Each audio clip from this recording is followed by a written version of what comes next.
esteemed speakers, faculty members, and dear research scholars. Today marks the beginning of a new chapter for our research scholars, filled with opportunities for learning, exploration, and meaningful research. To formally welcome research scholars and take us through the orientation program, it is my pleasure to introduce Professor Dr. K.M. Soni, Dean Ph.D. Programs and Deputy Dean Engineering and Technology, Amity University, Uttar Pradesh. With over 26 years of experience in teaching, research, and academician administration, he has made significant contributions to engineering education. He has authored several books and published over 40 research papers in reputed journals and conferences, and has actively served as a reviewer, program committee member, and session chair at national and international platforms. May I now request Professor Dr. K.M. Soni to kindly deliver the welcome address and introduce the orientation program. Please, sir. Thank you. Good afternoon to everyone. Dear scholars, good afternoon. Yeah, it's better. Professor Dr. B. Shukla, Honorable Vice Chancellor, is going to join soon. To Dr. C. Tandon, Additional Pro VC and Dean, Faculty of Bioscience and Biotechnology Domain, and other dignitaries, those are going to join soon. Dear colleagues, deans, directors, PhD coordinators, faculty members, and most importantly, my dear scholars of the July 2026 batch, who have joined PhD programs and are attending this orientation program here at Noida campus or online at the Lucknow and Greater Noida campuses. First of all, on behalf of management, I extend to you a hearty welcome to Amity University. I must congratulate you on the excellent choice that you have made. You are now part of an institution that has been at the forefront of research activity and that strives for excellence in all areas of teaching, research, and innovation. It gives me immense happiness to share that we are truly a research and innovation-driven university. I can assure everyone that you are here because you deserve to be, and you all will certainly feel proud to be part of Amity Universe in the coming days. Our university maintains an atmosphere where every student is encouraged to reach his or her full potential. Success is a science. If you have the environment, you get the results. Amity University has all the vibes. With the blessings of our most respected and beloved founder president, Dr. Sukhdev Chauhan, and the guidance of our dynamic chancellor and president RBF, Dr. Atul Chauhan, Mr. Abhay Chauhan, Mr. Amol Chauhan, and the leadership of our vice chancellor, Dr. Balwinder Shukla, we Amitians are proud that Amity Universe has 12 state universities, many campuses in India, and at 18 campuses in abroad. We are a big family of 250,000 students, 8,000 faculty members, and a large number, approximately 700,000 alumni across the world. Innovation and research are the main focus of this university, and we are constantly improving our research achievements through patent, funded projects, technology transfer, commercialization, consultancy, and quality publications made by our faculty and student scholars. Because of the extensive research focus, Amity University has also been recognized as a scientific and industrial research organization by the Ministry of Science and Technology, top Indian academic institution for patent and commercialization by Ministry of Commerce and Industry, Government of India, Best Patent Portfolio 2025 Award, IP Industrial Awards 2025, and so on.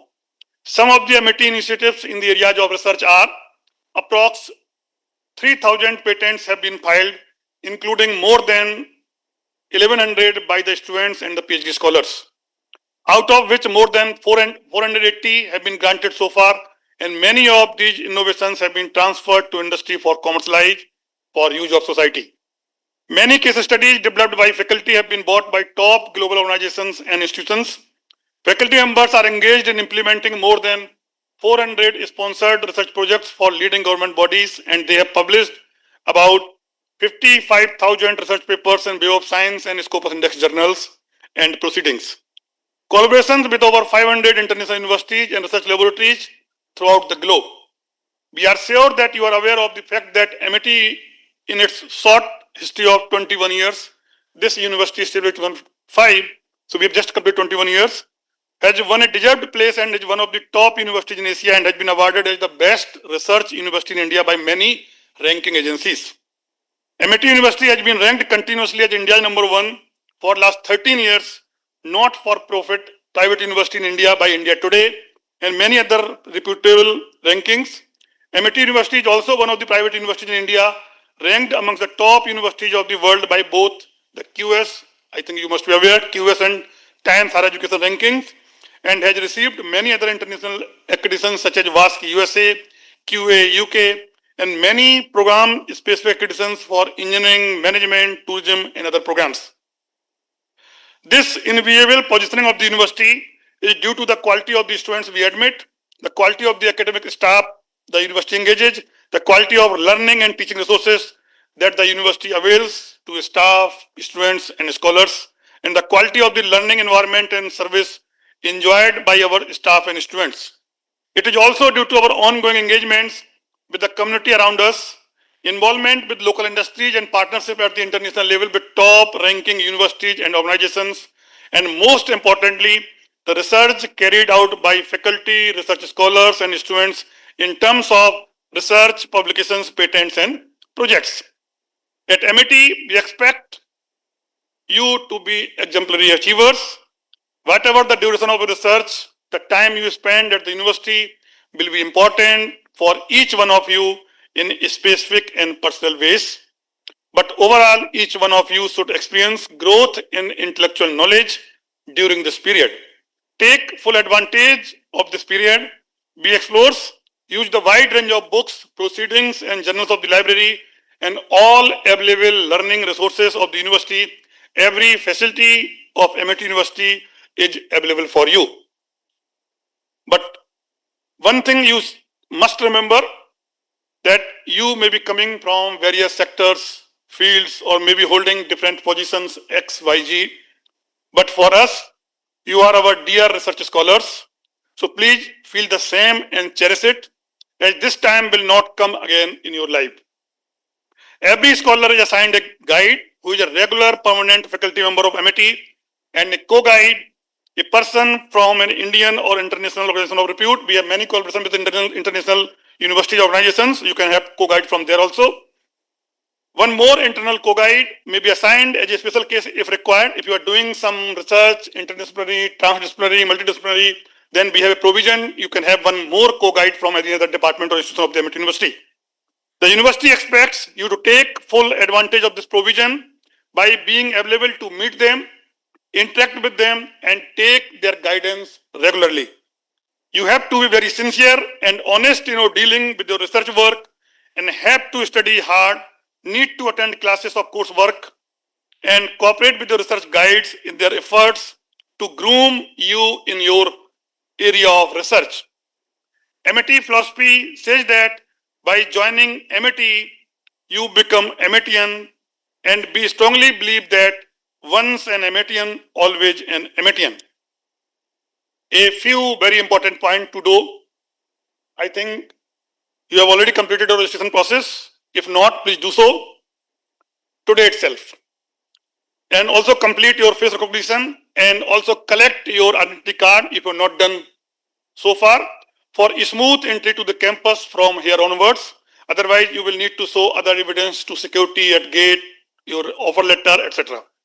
Whenever you visit the campus to attend coursework classes, examinations, interact with your guide or attend any event or meeting such as RAC, DRC, etc., you must mark your attendance through face recognition, biometric. It is not only for full-time scholars, equally important for part-time scholars also. Our class attendance is also linked with the face recognition at entrance gate. So you must, whenever you enter the campus, you must show your face to the machine at the gate, then enter. Otherwise, your attendance cannot be marked. Please use your MIT email ID only from here onwards. Don't use your Yahoo Mail, Gmail, or any other mail. Only use MIT student email ID, which is given to you, and that's shown on the right-hand side of Amazon homepage. whenever you interact or communicate with anybody in MIT or guide or institution or any other official. In case of any request, suggestion, inquiry, grievance, complaint, or anything, please interact first with your guide if it is related to your research, either by PhD coordinator or HOI. It is in your benefit to follow it for an early solution, as the higher authorities are required to take the input from them only to understand your issues. As we have many students, chapter, branches, and institutional membership of professional bodies, and hence there is one suggestion for all of you that you must become the member of any of professional bodies of your areas or domain, so that, or you can have the knowledge in terms of their research, technology, trends, and development through their events or newsletter, etc. At last, about the orientation program, it's 1.5 days only, and senior most officers of the university will be addressing you. So I request you to all to attend it with full sincerity, to understand all system and processes of the PhD program, as well as I should also say that it will not be to motivate you, but also be helpful for you in your research journey at AUP, and further, it will show you the path of quality research. Based on the sessions, you need to attempt an online quiz tomorrow.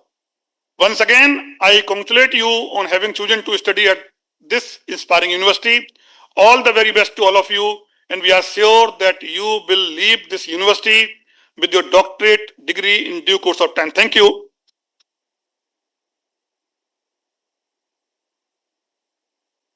Thank you, sir, for your inspiring address. It is our privilege to have with us Professor Dr. Balwinder Shukla, Honorable Vice Chancellor, Amity University, Uttar Pradesh. An academician and administrator, is renowned for her multifaceted insights and exceptional leadership. She holds an MTech from IIT Kharagpur and a PhD from Queen's University, UK. Dr. Shukla focuses on entrepreneurship, research, internationalization, CSR, and industry academia collaborations.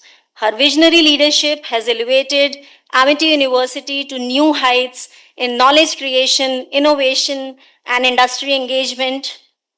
As a key strategist, she has been instrumental in Amity's growth and ranking success. Dr. Shukla's contribution have earned her numerous awards, including the Excellence in Entrepreneurship Development Award, Academic Achievement Award. In 2024, she received the National Distinguished Vice Chancellor Award from the Indian Institute of Ecology and Environment, the prestigious Sushma Swaraj Stri Shakti Samman Award. In 2025, Dr. Shukla has been honored with the Vice Chancellor of the Decade Award by the top rankers, Excellence Management Club, and National Ethical Governance and Integrity Excellence Award by International Association of Educators for World Peace during the World Management Congress. It is my honor to invite Professor Dr. Balwinder Shukla, Honorable Vice Chancellor, to address the gathering. Please welcome ma'am with a huge round of applause.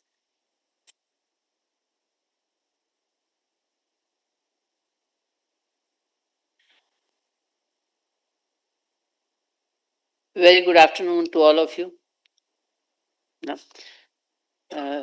Most respected Honorable Founder President, sir, Honorable Chancellor, trustees, my esteemed colleagues, additional provincials, Dean Research, Head of Institution, faculty members, and very dear scholars of July 2026 batch.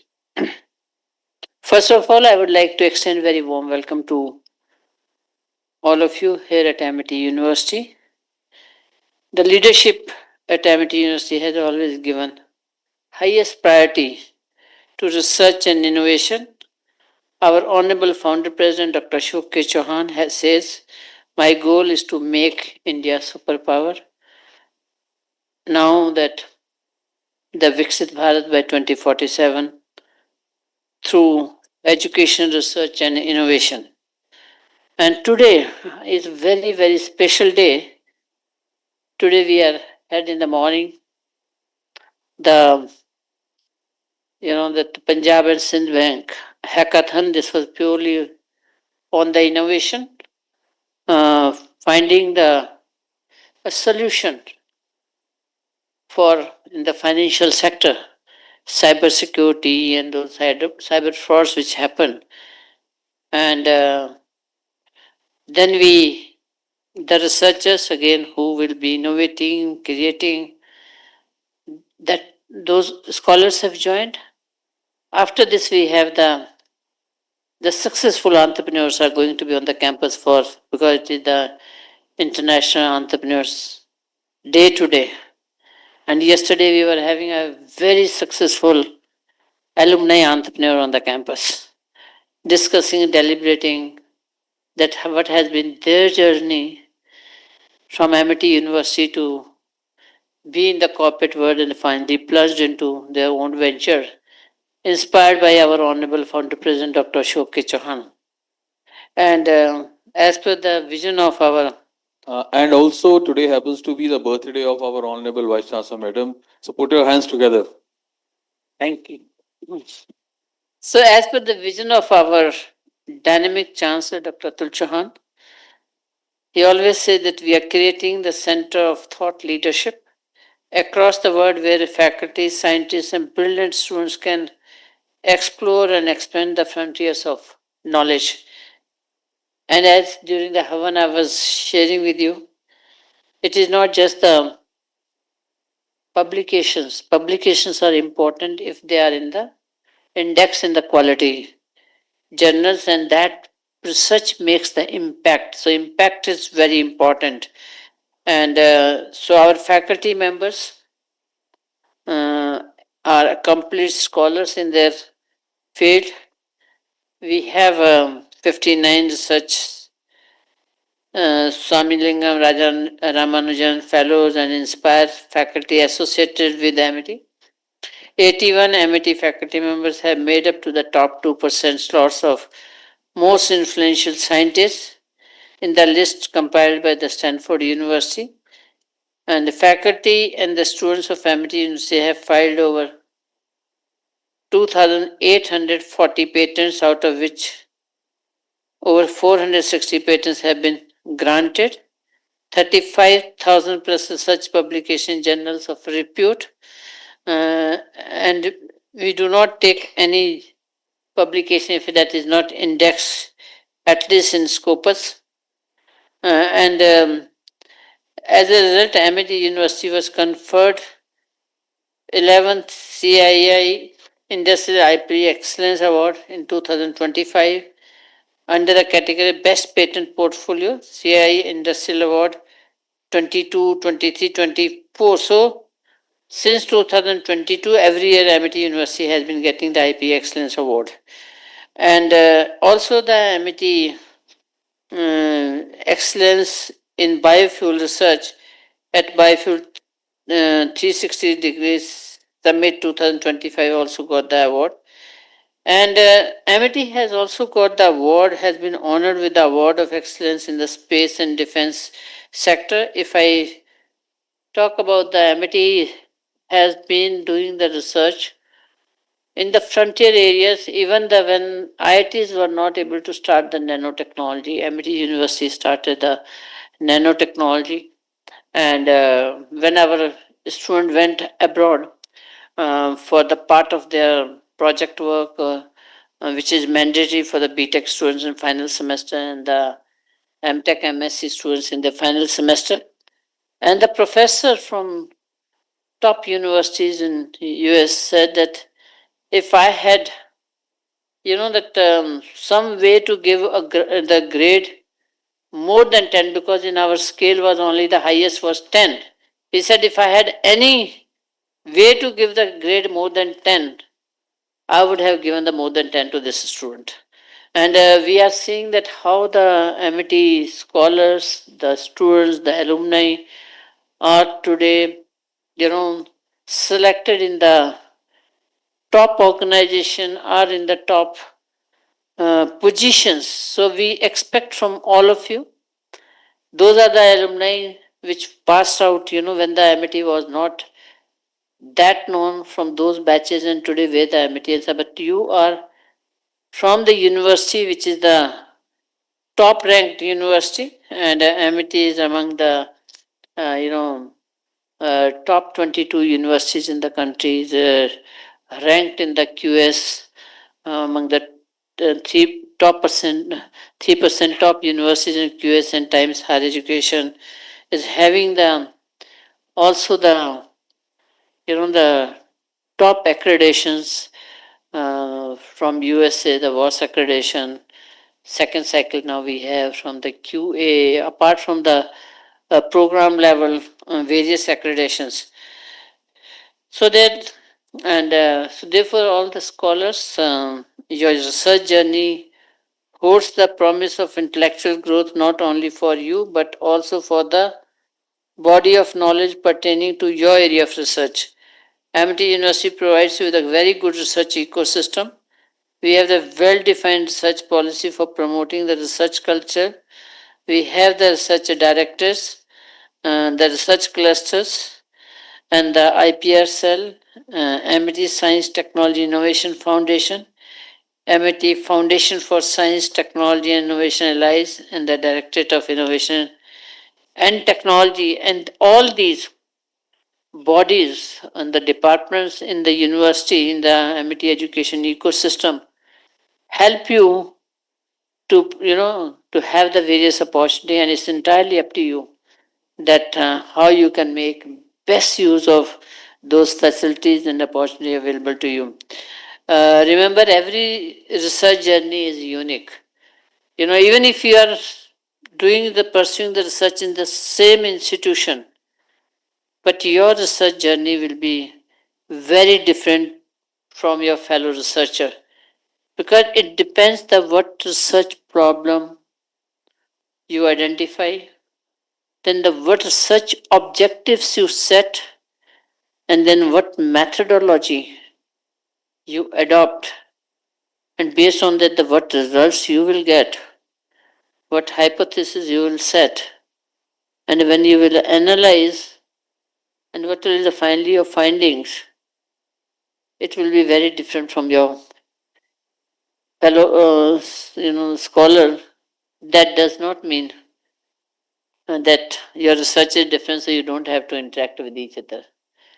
You need to interact with the scholars not only of your department, rather, you should be interacting with the scholars from the other departments, institutions. And since the with national education policy, with the research has to be interdisciplinary. And all the schemes which are coming now from the ANRF or other funding agencies, they are only looking at the interdisciplinary research. And therefore, you have to, while you decide your research topic, research area, talk to your whoever you decide your guide. You will propose this, but it is your faculty of research committee. They will decide depending upon the how many scholars are already with that PhD guide, how much the time actually he or she has, and how many new faculty have come, or the faculty who were otherwise busy were not available, but now they are very interested and keen to have the PhD scholar under their supervision. So accordingly, your FRC will allocate the guide to you. So it is the decision of your faculty research council. You can only give the choice. That giving the choice does not mean whoever you are given first, second, third preference you will get. The preference that will be decided only by your faculty of research FRC. Secondly, is very important. The moment you meet your guide once allocated, you must talk to him, what kind of the interdisciplinary research I can have. Who can be my co-guide from the university? Says you are from the biotechnology and you want maybe a research from social sciences. Just now, about 3 days back, we have one of our social sciences professors. She has got the interdisciplinary project in the biodiversity. A social sciences faculty getting the funded projects on biodiversity. Some people will think, oh, no, it is the mainly of biotechnology, discipline of biosciences. At the most, it can go to the environment, the wildlife, or something like that. But today, everything is linked with the society. So you need to have how you can. That's why there was a time when the engineers used to think we are just the engineer and we have to only make the engineer design or something. Today, you are making those engineering designs for whom? You are making those engineering designs for the society. So you need to understand what is the need of the society, need of the industry, need of the nation. So therefore your research has to be aligned with the national priorities, societal needs, industry requirements. So therefore you have to very carefully think and propose. That's why we do not take the synopsis at the time of admission. We say, okay, whatever the scholars submit, the important is the later on, when they will be meeting with their research advisory committee, their departmental research committee, and all at that time they should be clear what exactly we want to do and what impact this research will make on the society, on the nation, on the economy. And if your research is not going to make any impact, then why have you wasted or why are you going to waste the minimum 3 years of your research? Okay, if you're the full time, the part time, the longer period. And I know all those research we are the experiment based, the wet lab based, do not complete in 3 years. They take some time. The longer, even in other fields, they take longer sometime. Purely depends how you are utilizing your very first semester onwards. The semester run so fast. So therefore, while you are conducting your research, research objective to directly address the gaps. First, whether your research, the topic is relevant and significant, or whether it is unique, and you have to have passion for it. And if you do not have the passion, you will collect some data, something, but without any meaning or sense. And therefore, you need to develop the research mindset. And when you have your first semester, your coursework, take that coursework not just for the scoring the grade, rather developing a mindset. Because sometimes we have seen the scholars, they decide that some research objective, then they decide that some hypothesis, then they collect some data. When they start doing the analysis and they realize nothing is connecting with anything because their research design was not correct. So it's very important that how you design your research. As I said earlier, you need to also, because research requires a lot of critical thinking. And that comes from if you have the curiosity. And if you have the innovative mindset, and innovative mindset will come from the curiosity and the critical thinking. Therefore, you need to collaborate. You need to collaborate. It's very much needed. So collaboration is within the campus, outside the campus, through the co-guide, internal co-guide, and to have the external co-guide. Not in all domains. In certain domains, it's mandatory. And when you are having the external co-guide, you should see that co-guide, what is the reputation, the profile of the co-guide, which university or institution or such organization he or she belongs to, and how much time you will get, what facilities you will be able to use from that. And if you can have the international co-guide, nothing like, so ask your guide, can I have the international co-guide?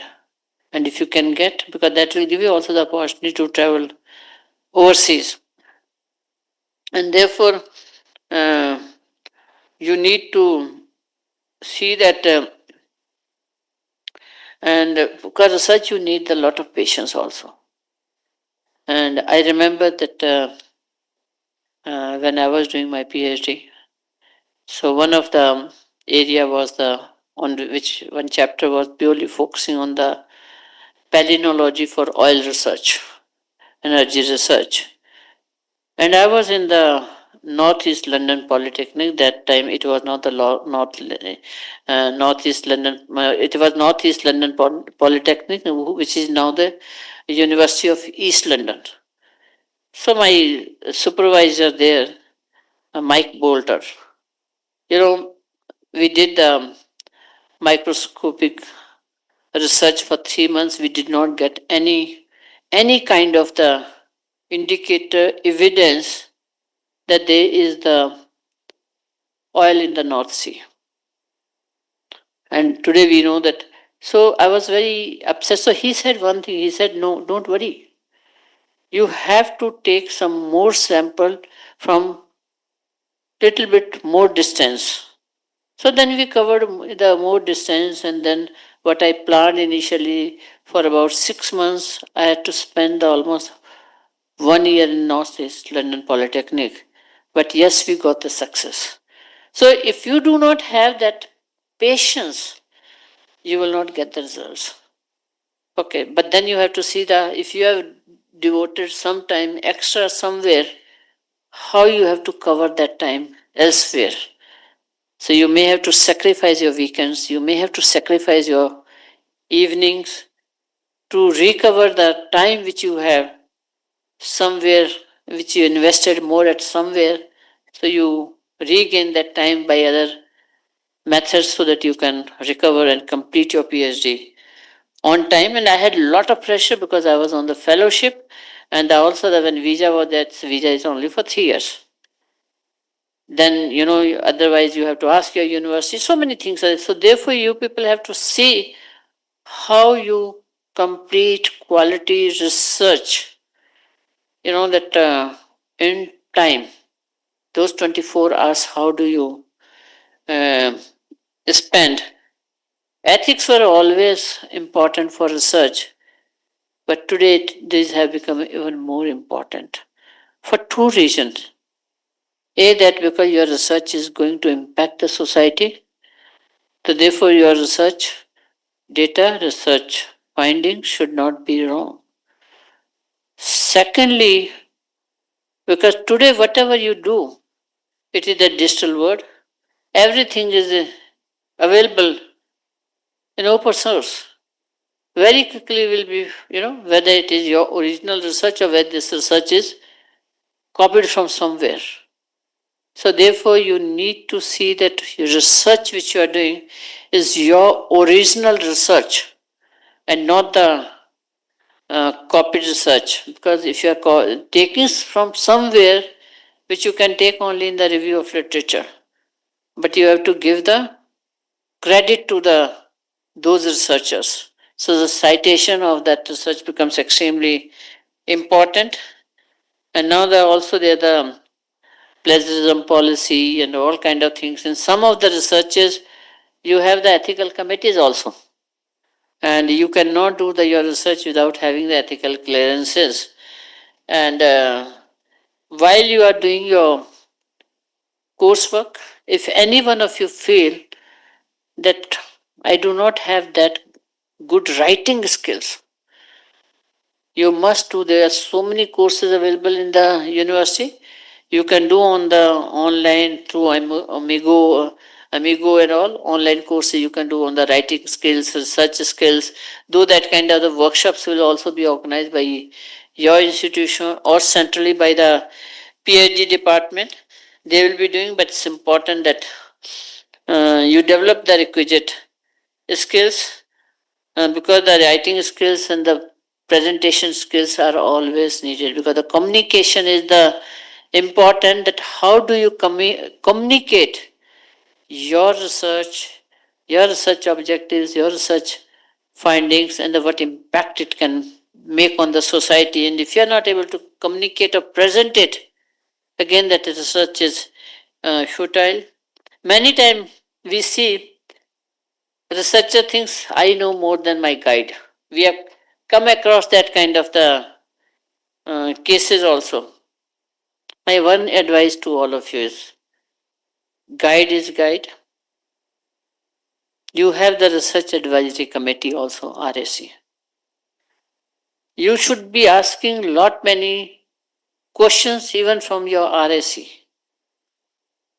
You should try to have the meeting jointly with your guide and the co-guide. So that if something is missing at some place, as per you, at least from the second person you will get the information, then your research advisory will be able to give, because do not undermine. So you should build a very good relationship with your guide and co-guide, and therefore you have to have the regular meetings with your guides. Many times we came across as one of the case that a scholar did not meet the guide almost for whole semester. And when the guide had written unsatisfactory, the scholar thought that, how can you make me unsatisfactory? My research is very good. So then the RSC, DRC, the HOD say, if you are not meeting your guides, you are going in a direction X, whereas you were supposed to go to direction Y. So there's a gap. So it's very important, build the relationship. The guide is like the parent for research, and therefore also you need to balance between your personal professional life and the research. Personal is your life, but the profession, if you're working somewhere, you have to balance that, as well as the research. You will be taking a lot of time for your research. Your research should not be compromised. And what outcome you will get from your research, that you have to decide right at the beginning. This is what I will achieve on completion of first semester, second semester, and then overall on completion of my research. If you do not have that goals set properly, you are like Alice in Wonderland. You will do the research, you will have some data, you will interpret, you will submit, whatever. But at the end of the day, when somebody will ask, what is your contribution, what is your outcome, you will have no answer. So therefore always define, because you must, and that you have to contribute to the body of knowledge. You have to come up with the research publications in the the reputed journals which are indexed, and you have to create the legacy of your research. If you are not able to create the legacy of your research, you may be having just a doctorate, but that's not enough. An honorable founder president who's very passionate, and he always says that my PhD scholars, my researchers, my scientists will be looking at the bigger things, because they have a responsibility of making India's Viksit Bharat by 2047. And therefore, they should not be spending or wasting their time in the petty things. They should be looking at the issues, problems which are national priorities, or the societal needs, or the industry requirements. And another mantra he has said always for everyone, and that mantra is Bhag. The BHAAG. So the first letter B is the behavioral skills, which are very important for the not only the UG PG student, even for the scholars.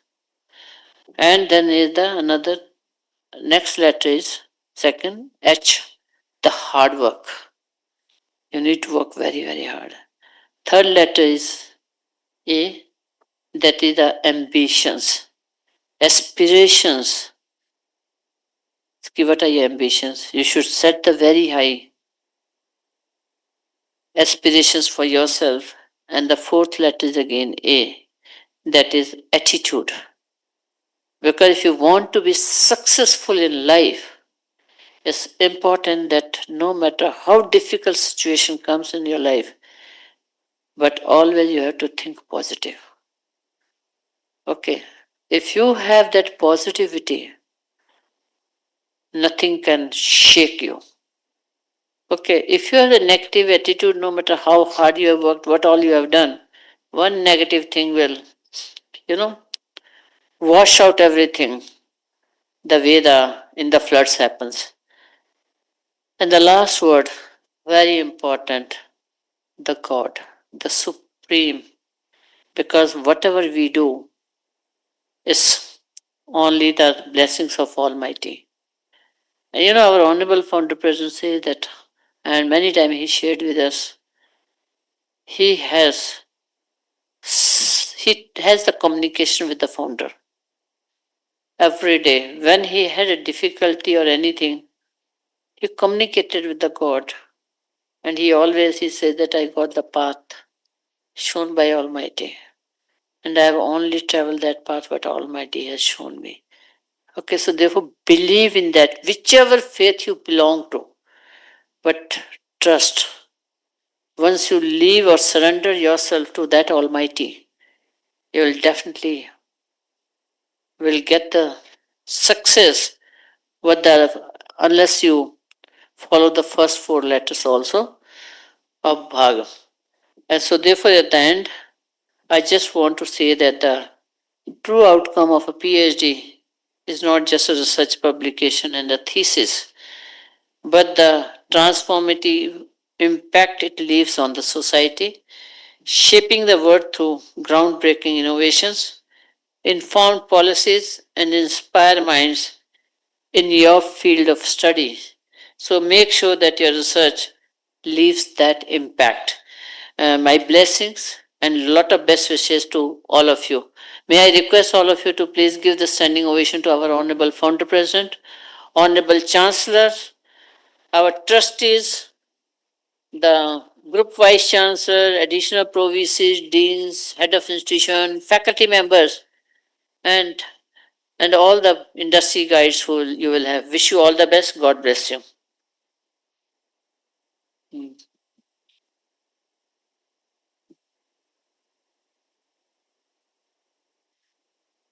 Thank you so much, ma'am, for your inspiring and insightful address.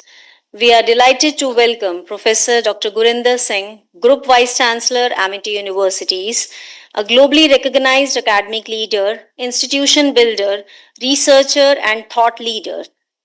With over 30 years of academic and leadership experience, Professor Singh has played a significant role in establishing and strengthening universities in India and Amity's international campuses.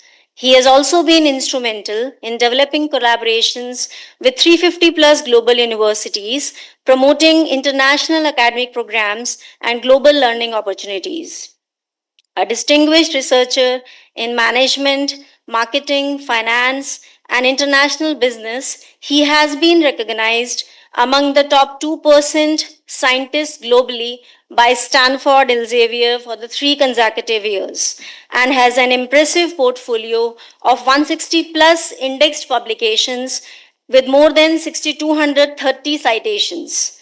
He has also served as a corporate leader and has shared his expertise at leading global institutions and international forums. May I now request Professor Dr. Gurinder Singh to kindly address the gathering and share global opportunities for PhD scholars. Please, sir. Please welcome him with a huge round of applause. Some days are amazing. They bring a lot of energy, enthusiasm. They bring historically great memories in your mind. And I think that is one such day. PhD is treated as the highest degree in your career. And I often say that at MIT, we don't give the PhD.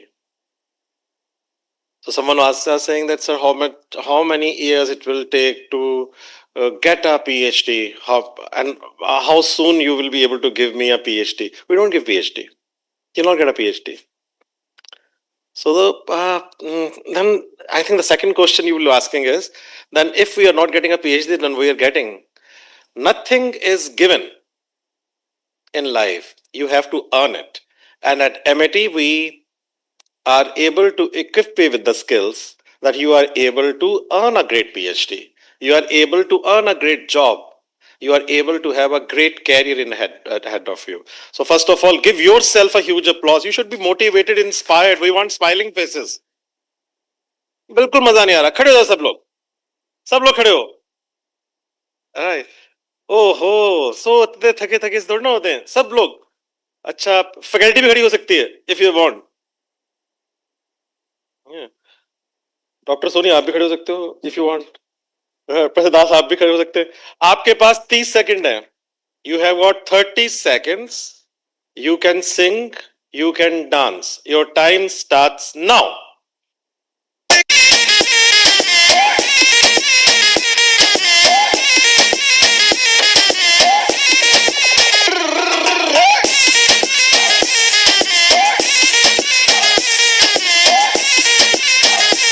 Seconds, you can hug each other.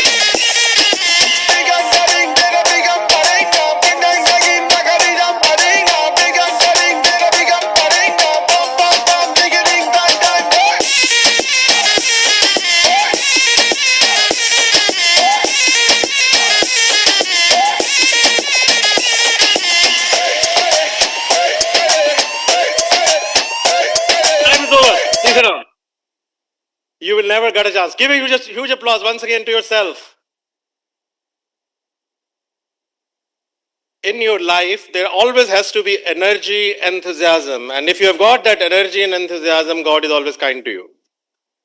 You will never get a chance again in your life to dance with the senior people like Professor Das, who's the chairman, Professor Soni, and maybe a small person like me, who's a group vice chancellor. You will never get a chance, believe me. But you got 30 seconds to dance, to enjoy, and all of you were thinking, should we not, should we not? And if you will keep on thinking, I was very happy that few of you are dancing. Good. So in your life, whenever you get a chance to do something amazing, you should put energy. So if you are doing research, your entire energy should be on research. If you're dancing, then your entire energy should be in dancing. If you're in a gym, then your entire energy should be doing curling on the curling rod.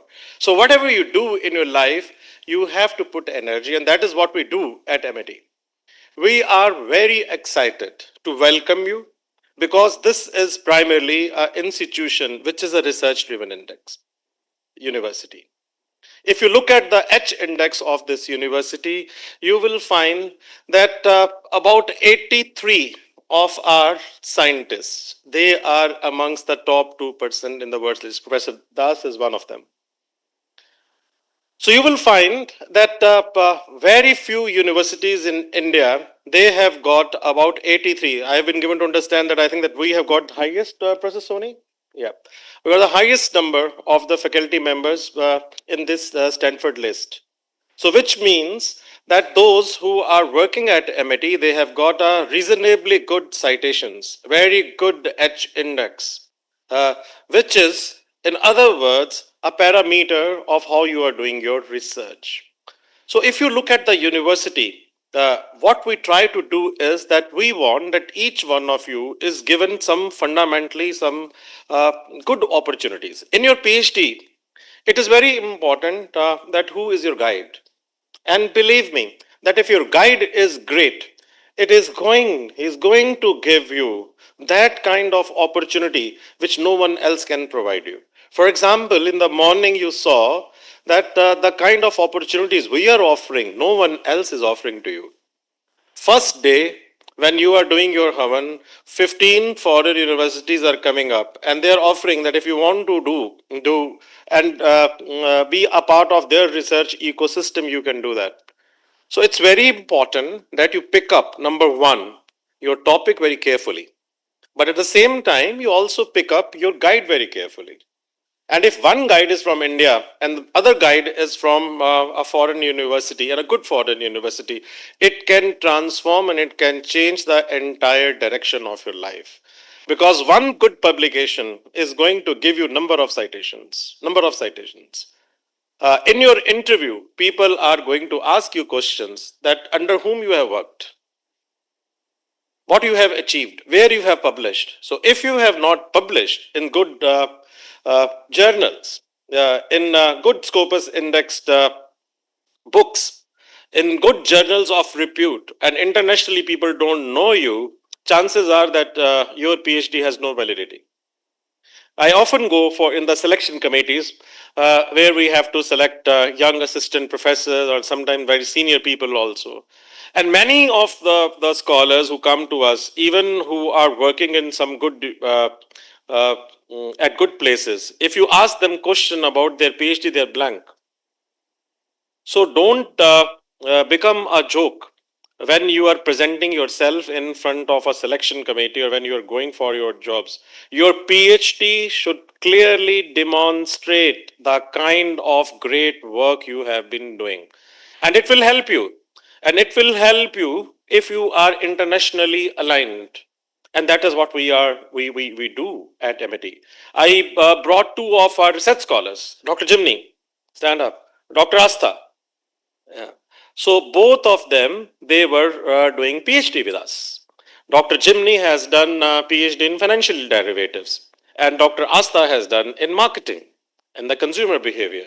Both of them, they are very bright scholars. And I saw them while they were giving the presentation.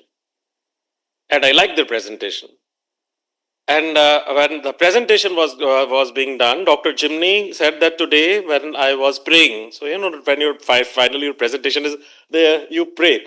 They were saying that I was praying to the God कि और कोई भी examiner आ जाए ये वाला आदमी ना आए. Because if he will come, if I should not be there as examiner, then कि भाई बाकी कोई भी आ जाए ये आदमी ना आए. Because if I'll come, I'm going to ask the questions which are going to be very difficult, and she's an excellent presenter. But she presented and we offered her a job to do as an assistant professor. Today she is working as an assistant professor. In the very first year, she brought 6 projects for us. She brought an international conference for us, and she was at Hungary and on the Erasmus Plus project, and is writing a very high-powered book with all of us. So why I am saying you this? Because, and same is the story of Dr. Asta, both of them, they are the buddies. So they did their PhD together. So is the story of Dr. Asta. We feel so proud that she is producing world-class cases. I think about 19 cases she has written. She has written 3 copyrights with us, and very proudly is a part of one of the research conference which we are organizing in London. Please sit down. Now, why I am demonstrating it? Because all of you will be like this after 4 years. You can be. But they have done a lot of work, that every day while we were having their research reviews, we were giving them a very hard life that you need to do. That's what I'm saying, that you need to earn your PhD. And next 4 years are going to be very interesting, but they are also going to be quite tough. But I can assure you that no university in India can give you better global exposure and opportunity than what MIT is providing. We are the single largest partner of almost all the funding agencies of the country. For example, UKERI. This is a research agency which works with the British Council. And you will find that they are the largest partner of MIT University. Yesterday, the Vice Chancellor of University of York and the Pro Vice Chancellor of University of York, which is a red brick university, they were here. And we feel so proud to share with you that we did a project with them. And Dr. Anupma, I think she's not here. She's also one of your very senior professors. But Dr. Meghna, you are here. She is looking after the PhD program at MIT International Business School. So very warm welcome to you. You can always go and meet her. But we did a very big project with York University.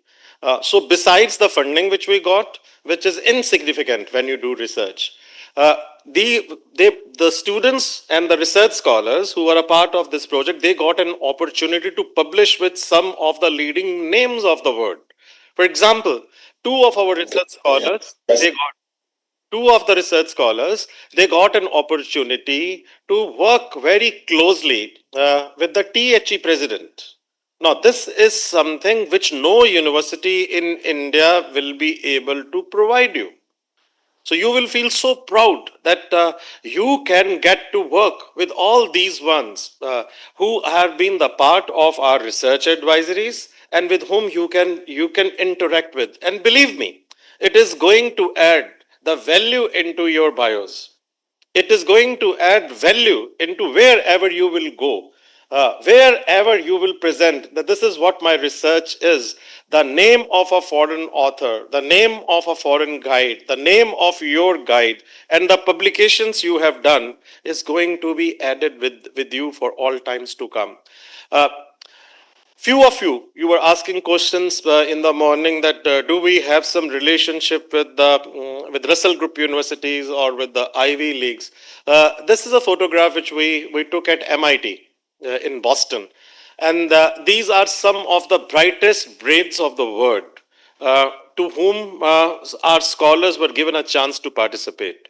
Your honorable founder had a mission, has taken up a mission that he should be able to contribute the most in the country and can help to India to become a superpower through science and technology and with related fields.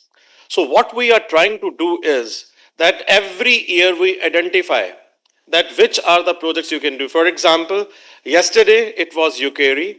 1st September, University of Western Sydney, their president is going to be here. I would request all of you, please join us. Today in the morning, 15 US universities, they were here. I think that Monday, there are 2 other Australian universities which will be coming to the campus. Now, all these opportunities will help you not only to strengthen your research, but also to help you to have an association with some of the top brains of the country. I'll give you a clipping of what Professor Datar, who is on our research board, has to say. By the way, he is the dean of the Harvard Business School. And that's Harvard.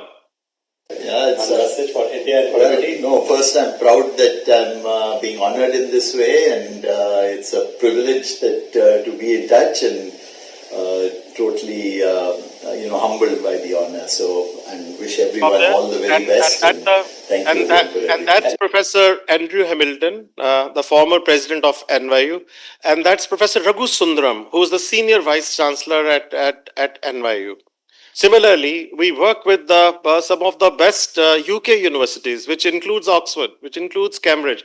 That's Professor Sumitra Datta, former dean of the Oxford University, and who served still as the advisory board of MIT, and that's what he has to say about. Well, MIT is one of the most innovative universities, I think, not just in India but globally. And I'm very proud that I've had a long association with MIT, and I look forward to coming and joining the InBush Summit in February. Thank you. Great. Also, all of you, you will get an opportunity that if you want to spend some time abroad on the research projects, you can always go. That's a photograph of our chancellor with Professor Philip Kotler. I don't know how many of you are from the management field. Raise hand. So you know that what Philip Kotler means in the management world, the father of marketing. Similarly, that's Professor Deep Saini. He serves in our research advisory board. Professor Deep Saini is the president of McGill University.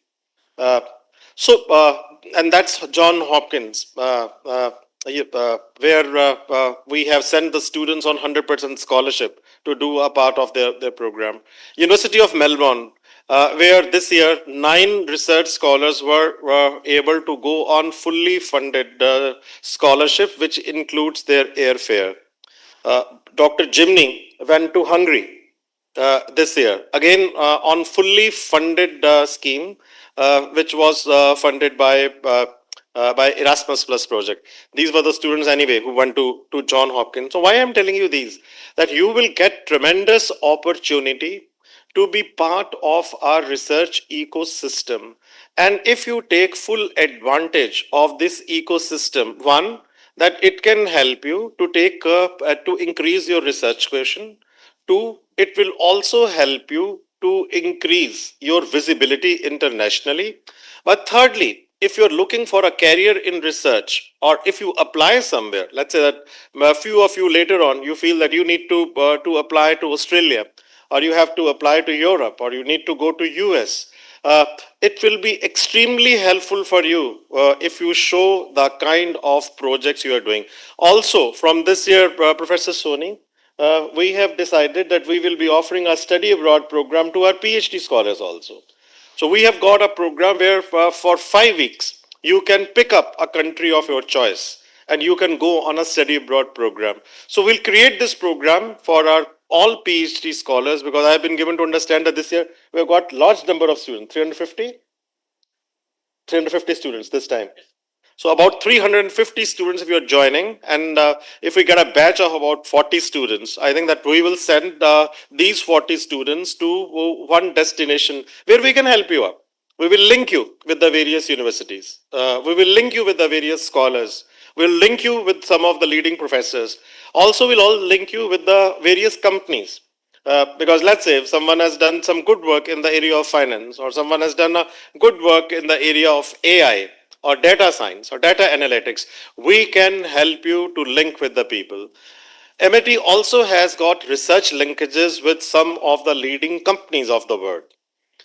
We very frequently we keep on organizing conferences where the CHROs and CEOs of the various company, they become a part of our research ecosystem. The last week of August, we are organizing another CEO meet.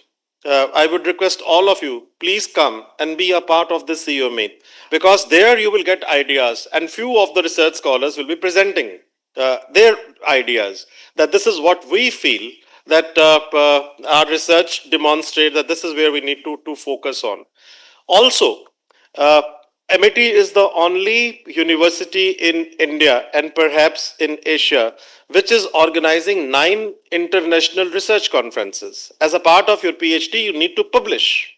So we do conferences in London. This year, we had a conference in London with University College London and University of Birmingham as our principal partners.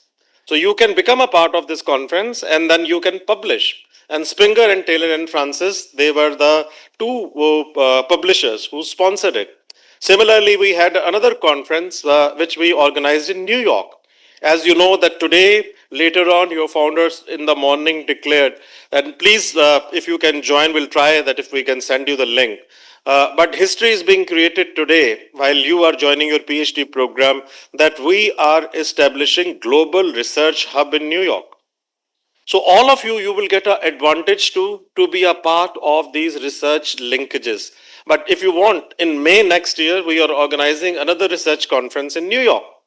You can be a part of this conference, where not only about 100 top universities are participating, but somewhere about 70 great companies of the world which are having the base in America will be participating, and IBM is sponsoring it. Similarly, last year we organized a conference in Melbourne, which was focusing on mental health issues. This year we are having a conference in Sydney, with University of Western Sydney, which is focusing on sustainability and environmental issues. Now again, if you want to become a part of this conference, you can become a part of this conference. You can present a paper. You want to visit Australia, you can visit Australia. Or if you want to present from here, sitting in India, you can present sitting in India virtually also.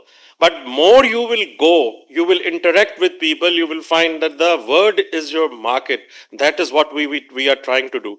Also, at all these places in New York, in London, in Netherlands, in Dubai, wherever we are organizing these conferences, we are also organizing alumni meets. This is a photograph of Vicky Lester. She is the CEO of the Case Center. So those who are in the management area, they can publish with the Case Center. This is the largest case reservoir. And Vicky serves on our advisory board. And this is what she has to say about MIT. Our relationship with Amity University goes back quite a few years now, and we are thrilled to be developing this even further. Continuing to support faculty developing meaningful and relatable teaching cases in India is a common interest we have. Cases bring real-life stories into the classroom for students to not only have experiential learning, but lessons they will remember for life. We are also excited to participate for the first time in the 23rd International Business Horizon Summit in Bush in February 2023. So every year which acknowledges and highlights the every year she comes to India, and the first destination of her is MIT University. Every February she is here. We do a research conference called InBush. And she is every year from the last 5 years, she has been a part of this conference. All of you can become a part of this conference also. So what I wanted to tell you was that besides the number of publications, conferences, opportunities which we are offering to you, you can decide today and you need to take a pledge that you are going to finish this race. It's a tough race. It's not going to be easy because many of you are married. You have the social responsibilities. Many of you, you have your own families you are nurturing. Many of you are the sole earners. But believe me, the 4 years or 4.5 years of the work which you will be putting for your PhD is going to give you a satisfaction once the degree will be in your hand and you will go somewhere, people will say that what kind of research you have been able to do. So our congratulations to all of you, but do finish this race. And this is where you require a lot of motivation, inspiration, role of your guide, role of your institution, role of your parents, role of your life partner, role of your friends is very, very important. And at MIT, you will find many such friends, you will find many such supporters who are always with you and who will always bless you. I'll stop here with a small video which shows that in your life, even when the things are very smooth, there can be instances when you feel like withdrawing, when you feel like quitting, that this is enough. We will not be able to do this, right? You just need to continue. Just continue. And if you will continue, you will emerge as the winner. This video shows a person who was walking very fast, who was full of enthusiasm, whom people say that he's going to be the champion, he is going to rule. And in Olympics, when he participates, accident happens and he falls down. When he falls down, people feel that that is the end of his career. He stands up. And stretcher comes up and says that you need to come out. He says, no, I need to finish this race. And he finishes that race while crying. After 4 years, he again participates in Olympics. This time wins gold. Years later, someone asks him that what was more enjoying, winning or losing? And he says participating. So please keep on participating. It's your first day. Complete this journey. Be motivated. MIT is going to give you the research platform which no one else can give on this earth. On behalf of our founder, chancellor, all those who are sitting at the stage, on my own behalf as a group vice chancellor, this is our commitment that we will create success stories out of you. May God bless each one of you. Please enjoy this video.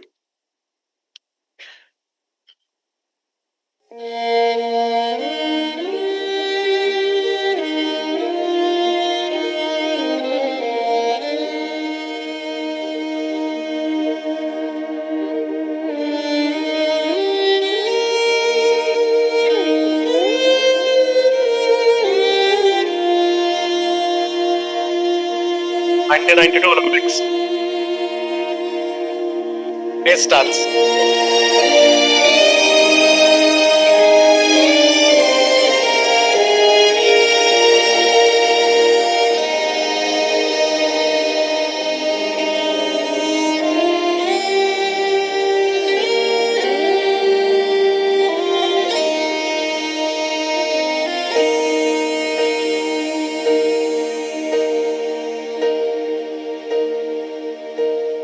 When I am down and oh my soul so weary, when troubles come and my heart burdened be, then I am still and wait here in the silence until you come and sit a while with me. You raise me up so I can stand on mountains. You raise me up to walk on stormy seas. I am strong when I am on your shoulders. You raise me up to more than I can be.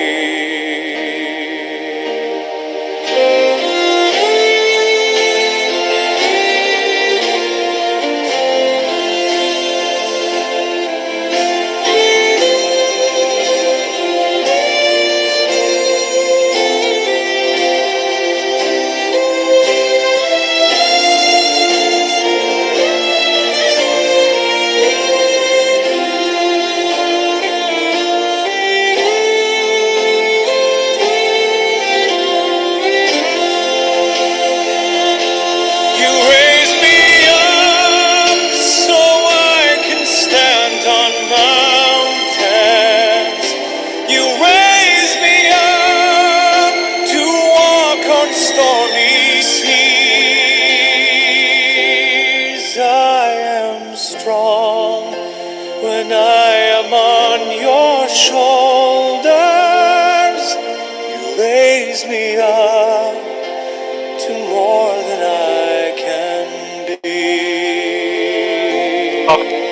And you will always find someone at MIT wrapping their arms around you, helping you to finish your PhD. May God bless each one of you. Thank you so very much. If you want to see the wonderful research work our researchers have done, especially in the area of management, because I am in the management domain, you can visit us in the I block and we can show you the work which we have been able to do. I think someone was telling me that there are only 20 scholars, 20 who are in the list of the Stanford from the management domain.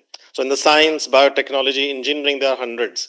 But in the area of management, there are only 20 professors who are in the list of the top 3 to top 2% as per the Stanford list.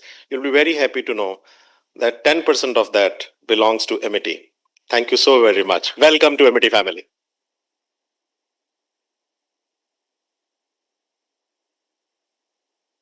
Thank you, sir, for highlighting the international pathways available to our scholars and encouraging them to broaden their academic horizons. Thank you. It's my honor to invite Professor Dr. B.C. Das, Chairman, University Research Council and Dean, Health and Allied Sciences, former Director and Professor at ACBR University of Delhi, and former Founder Director ICMR NICPR, Noida. With over 48 years of research experience, Dr. Das is a renowned molecular oncologist with 288 plus international research publications. He pioneered human papillomavirus (HPV) research in India and is widely recognized as the father of HPV in India. His research areas include cancer research, HPV, human genetics, gene editing, cancer stem cells, and targeted drug development. He has guided 42 PhD scholars and numerous medical researchers, a recipient of several prestigious national and international awards and fellowships, including the J.C. Bose National Fellowship, Dr. B.C. Roy National Award, and ICMR's B.R. Ambedkar Centenary Award. Dr. Das has made outstanding contributions to biomedical research and cancer science. His exceptional research impact is reflected in his H index of 85, I-10 index of 201, and over 22,000 citations, highlighting his significant contributions to the field of biomedical and cancer research.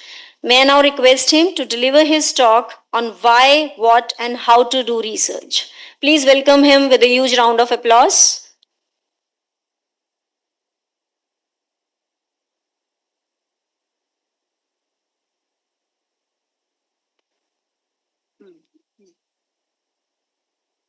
उसका date का यही है हाँ यही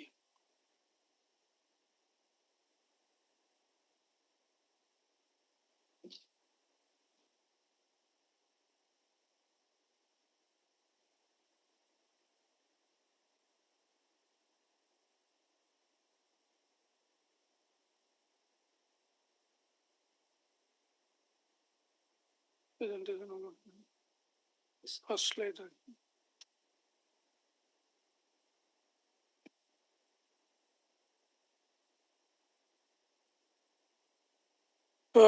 Good afternoon, everybody. Are you awake? I think after having the excellent talk by Professor Gurinder Singh, he is our senior group vice chancellor. So he has shown a lot of entertaining, good talks, but in along with that, a lot of entertaining videos and all. So I hope you are awake.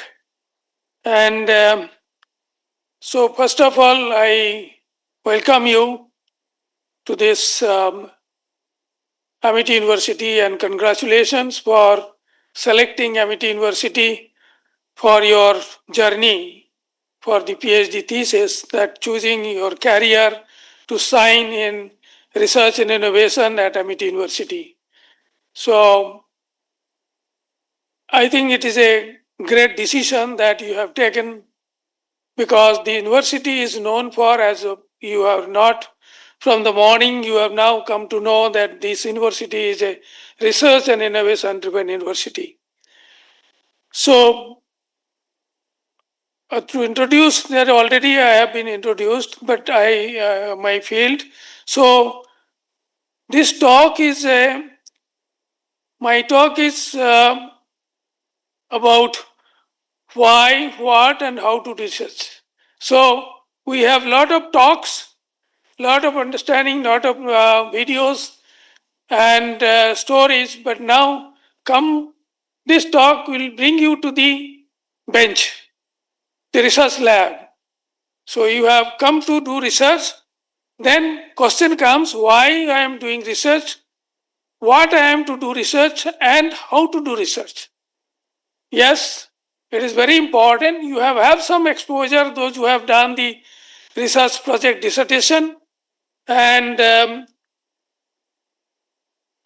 in the MSc level, as well as those who are in the 4-year or 3-year BSc or 4-year BSc students, or the graduate student, I would say, BA, BSc, those who have NEP, as per NEP, those who have got the 4 years graduation, they are also entitled for PhD now. I am sure there are several of you maybe from the graduations, and I hope majority are from the post-graduation. And so it gives a lot of the importance, or the you need to understand that you are from the graduation, you are competing with those who are from the post graduation, either 2-year post graduation or 1-year post graduations.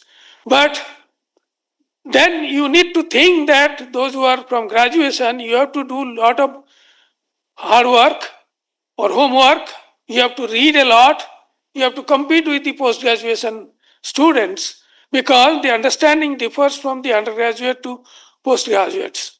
Because you have done 4 years, but it is nothing great about that what they have studied the 2 years MSc or MA post-graduation.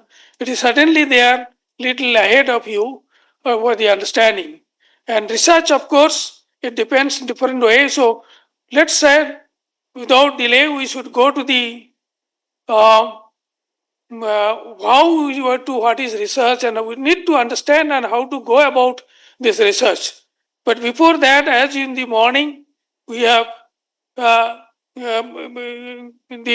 blessings of the God. We have, that is the customary and custom in the university, that before any new session starts or any good thing is started, so we do the here we do the havan to seek the God's blessings. And that is not only today or today the session beginning, and you are now the member of the Amity family, and you will know every time there is a place. So in a week, I think twice, there is a havan goes on. So you will be able to see often. And we go and we pass through, and we do the pranam and all of this, that we remember the God. So, but but along with the God, we also have the God in the in the physical mode or physical presence. That is our most respected founder president, Dr. Ashok Chauhan. He is a great visionary, and this whole Amity universe is, we call it Amity universe because there are more than 12 universities and there are more than 18 campuses, 28 schools. So it's a huge empire, education empire. So you start from KG and you come out with the PhD or postdoc. So this is what is the basic principle follows. So this is the creator of this great education empire is Dr. Ashok Chauhan, and our very dynamic chancellor, young chancellor, Dr. Atul Chauhan, and many other the senior people that has runs. They are behind the running of this university, and of course you have met our vice chancellor in the morning, and so listen to her talk in the beginning. So with their blessings, you need the blessings of there, and that's why I also brought there, I seek their blessings for your success in your PhD program. So now starts with the understanding of research. What is research and how do we do research in the lab, or you collect the data in the field. So what is research? Research is actually, it is a thinking process. What is PhD? Do you know what is PhD? PhD or Doctor of Philosophy. So philosophy is their subject in the humanities, but here it is a philosophy, means you are a philosopher. When someone thinks something and very separately sitting and thinking something, we generally joke him that you are a philosopher. What you are thinking? So here it is a research is thinking. So you have to, and it goes on. This thinking process goes on every time. When you are playing, when you are in bathroom, or when you are eating, every time the brain works. That's something you are thinking because you are doing some research. So what I am doing on anything I can bring a new research or a new things in that. So what is that innovation? The research is thinking process to generate novel idea supported by existing knowledge. The existing knowledge, you have to study the existing knowledge. That's why we do the literature review. You have to do the literature review in your field of specialization. Then try to see that and to innovate and create new knowledge. Research is creating new knowledge, something new. It is not that great, everybody will not do the Nobel Prize discovery, but something new in your field, either in business management or in mathematics or in biosciences or in medical sciences. So any new discovery through systematic investigation, experimentation or data collection to become a young scientist. So you are now called as young scientist. And research means research. So if you divide it, re means again and search means examine. You search again, and that is search again to find something new. So because why it is come new? That by asking or thinking or asking question differently. So out of the box question asking. So why? What do you do? Always in the laboratory now, you have to ask, if guide says you have to do, why? What is that? Why I am to do this thing? What is there? So these questions will lead to your understanding clear. And you know that it is not that the degree I will come just now that you earn so far.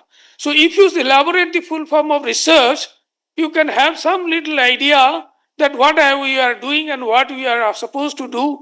Then reorient yourself or rethink yourself and become enthusiastic and excitement that you are doing research and you are going to be a philosopher or scientist or in your field of research, and then you should be happy or satisfied.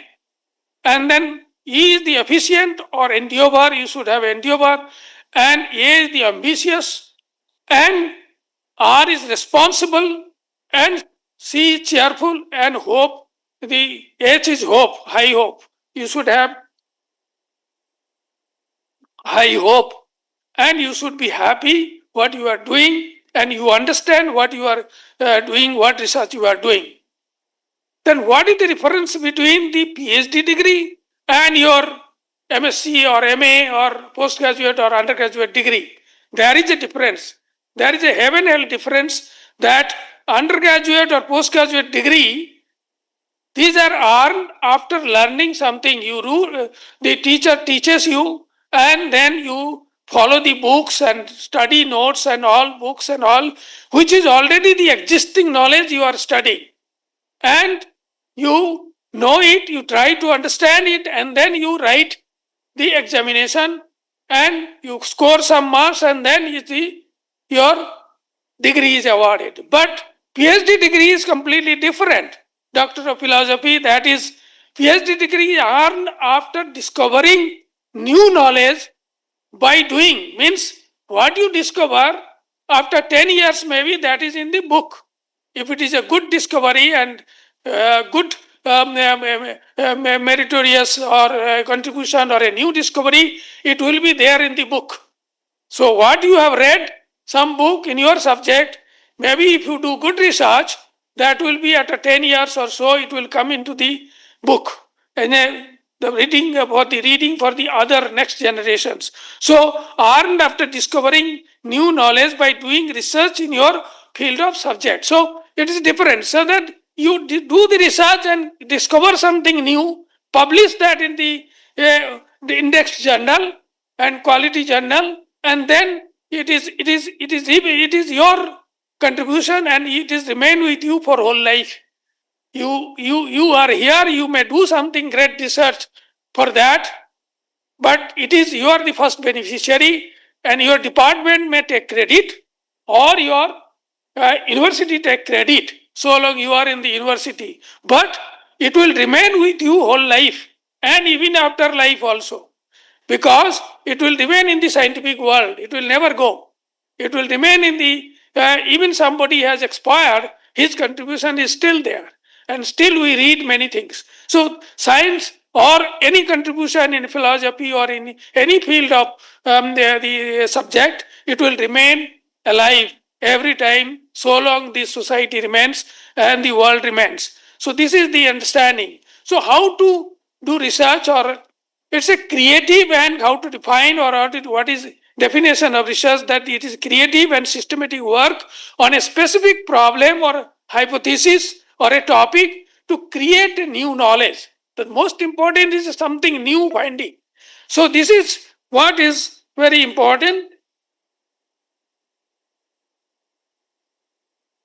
So involving human subjects, plant, animal, technology, business model, disease, culture, society, and social science. So public health, and that study, discover or new appliances or new applications, outcomes, device, drugs, process, the vaccines. So there are variety field, anything, very business model or mathematical model. So this is then the AI.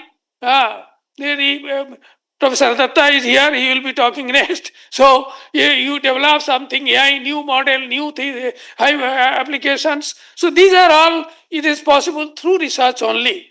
And that is, to do that, think out of box and create and discover something new. You have to always, and that is what it will get published. If you are doing something which is not new or nothing new, so it cannot be published in the journal. So new knowledge, new device, new process mechanism, new product, new drugs, new laws and hypothesis, disease markers, drug discovery, therapy, business model, standards in physiotherapy, occupational therapy. So all these things can be possible. So how to go about the research, that to become a specialist scientist in your field, contribute or fulfill SDG goals. This is sustainable development goals. So you will know that transforming our world means you do something which will be contributing to the nation development or drug development or in the field of medicine, in the field of engineering, in the field of social science. So it will be coming into the use. That way you are transforming the world. So to discover new knowledge for the benefit of the humanity and the society. What for you do research? It is for the humanity and the society. Always having the research have a societal relevance. All research must have societal relevance. Knowledge is indispensable for improving quality of life, generation of both personal and national. It will bring to your personal name, fame, and wealth, and accordingly, because how that wealth comes, that if you are a name frame, if you do good research, then you are going to get the good job, you are going to get, even you can get the job abroad, and then accordingly you will have the high package of the appointment, and you earn that money. So your knowledge, your contribution will lead to your wealth generations. So these are interlinked. So, and the, of course, name and fame will be there. So this is how is the first and foremost thing how to go about is it's a difficult job to identify appropriate guide. Though guide will be given from the institute, the director or the HY, head of the institution, we call it HY, and it will be approved by the FRC chairperson. But you are given the opportunity in MIT that you can give your choices. Madam Vice Chancellor also told you that 1, 2, 3 choices that this 6 months in the first semester when you do your PhD courses, that time you go to the department and you will be given the forms, you will give the preference, and you can discuss with the faculty, meet to the faculty, go to the faculty, or you see the website, what is his or her contributions, whether you like her work, you want to join with her. So you talk and then decide. You have a ample time for a few 2-3 months, and then you decide your PhD guide and give the preference, and then they will decide. But you may not get the first preference, but then you will get second. If not second, then you will get third preference. But whatever preference you give, there it will be given your guide selection. So selection of the guide is the most important job to identify appropriate guide or supervisor, and relation with PhD guide and the students is the lifelong. You must understand every time you need his or her support for recommendations. Wherever you go abroad, you go for job or anywhere, because that is the first question asked in an interview, where you did PhD, what topic you did, under whom you have done, which institute you have done your PhD. So these are most important thing, and that you should have a relation for a lifelong.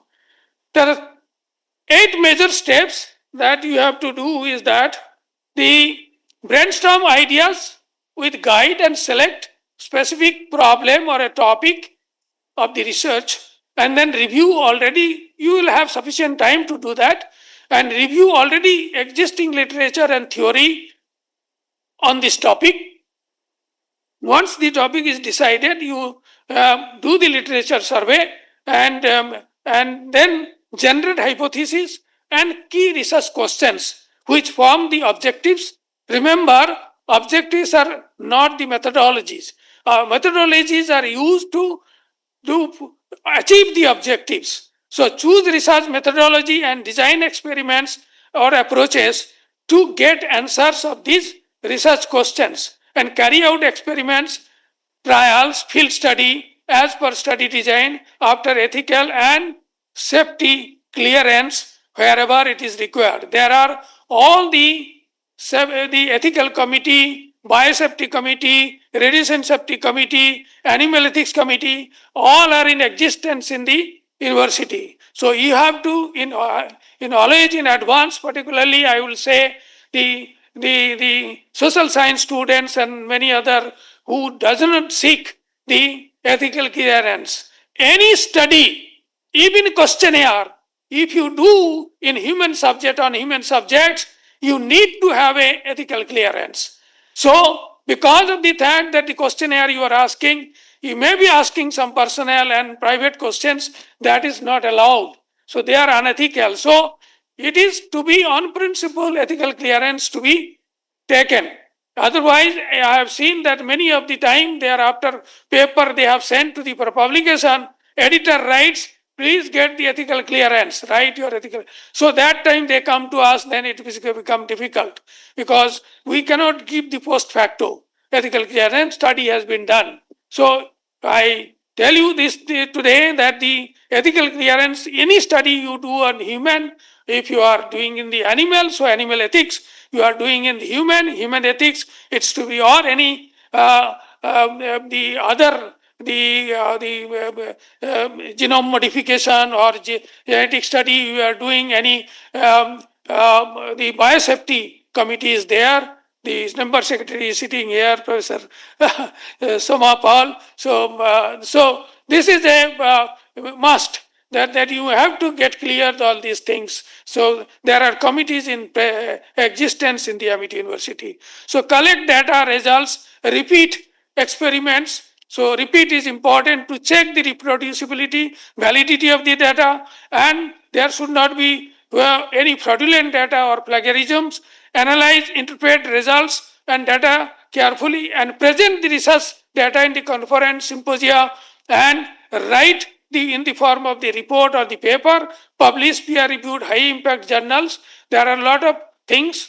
I will take also, many of the senior people will take the classes during the PhD courses, the ethics and publication ethics. So you will know what is needed, that how to go about publication ethics. Is important that the reputed publishers, you should not select some predatory journals or non-reliable journals. So these are very difficult things, but fabrication of data, falsification of results, plagiarism in proposing or performing or collecting research data or in reporting research results, appropriation of the another person's ideas or process, results or figures without giving appropriate credit to the original authors, not acceptable.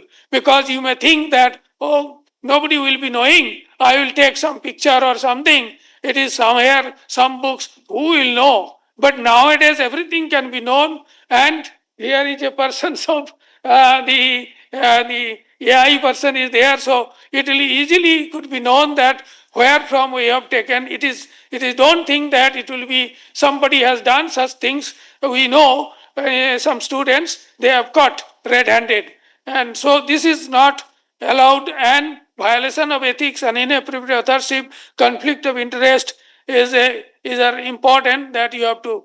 UGC has recently 10 quality mandates for higher education and research, particularly that is called Consortium of Academic Research Ethics, CARE. That is in our country and in Amity also. But there are international committee, it is called the Guidelines on the Good Publication Practice and Ethics, it is called COPE, to promote high quality research publications in reputed journals to gain quality research and publication. This is the aim of this committee, and this the good practice, that research problem or topic selections. How do you select the topic? Good research largely depends on the type of the problem or the topic that you have selected. 50% of the research job is done when you have a good topic or a problem that you are working on, research topic. A good problem is difficult to find, but if you can find, then it will be excellent. How to select a problem or good topic? It is an old problem or a new problem, or usually new problem have more opportunity. You can extend some already there is some drug is there, for example tuberculosis, you want to devise some new drugs, or for cancers which has a less side effects, so you can do the similar line study, but you are doing refinement, less side effects, or so that will be more acceptable in the treatment. So how to find a innovative research problems? New solution to the old topics. So there are all topics, as I told, you can find a new solution, new drugs, new solution or a new model or classical topics, or you can take the classical topics or completely a new topic or completely a new area or discipline you can take up. So good or bad research, good research or research topic, after research many people will, if you do good research, the many people will be doing it, and you will open the door. It may be possible that you have opened a new door, new research area, so many people will copy and will not copy, they will do that kind of research. After the research, but it may be possible that you have done something discovery that after that nobody can improve it. You have closed the door. You can open the door with your research, good research, or you may close the door because you have find the ultimate truth. So, or the discovery. The research paper which is cited by the majority of scientists working in the field, so that is a good research that many people are reading your paper and citing your paper. That increases the citation. These things, H index, I-10 index, citation, you will know it in the classes, the PhD classes, and you will be slowly you will know it. Bad research topic, nobody will follow your research. Nobody will care for your research. Nobody will read your citation, read your paper or cite your paper in their research work. So poor citation. So this is what that it is, that if you publish a paper in a year, one gets 100 citation, somebody gets not even a single citation. So that makes the difference, that what is your research. That's why nowadays people ask in the interview, what is your total citation. So this is one important thing. Then it could be basic research, it could be applied research, translation research, lab to land, bench to bedside, point of care, dry lab studies, or it could be bioinformatics, AI, and many of the social science and public health studies, quantitative research, it may be qualitative research, clinical research, public health field research. So I have not much time, so I will not go much of the detail. So it will be discussed some, I have some classes with you. So in the ethics class, why should I do research? So that needs the already Madam Vice Chancellor also told, needs a motivation or a drive, inner drive. One should have a interest, aptitude and fascination for research, including inner drive, strong motivation, willpower. Where there is a will, there is a way, you know the proverb. So curiosity, sense of excellence and success in life, strong ambition, that you have ambitious, and excitement, dedication to research, to innovate, discover something, and research mind. And this is there needs to be a research mindset and scientific temperament. You should have that.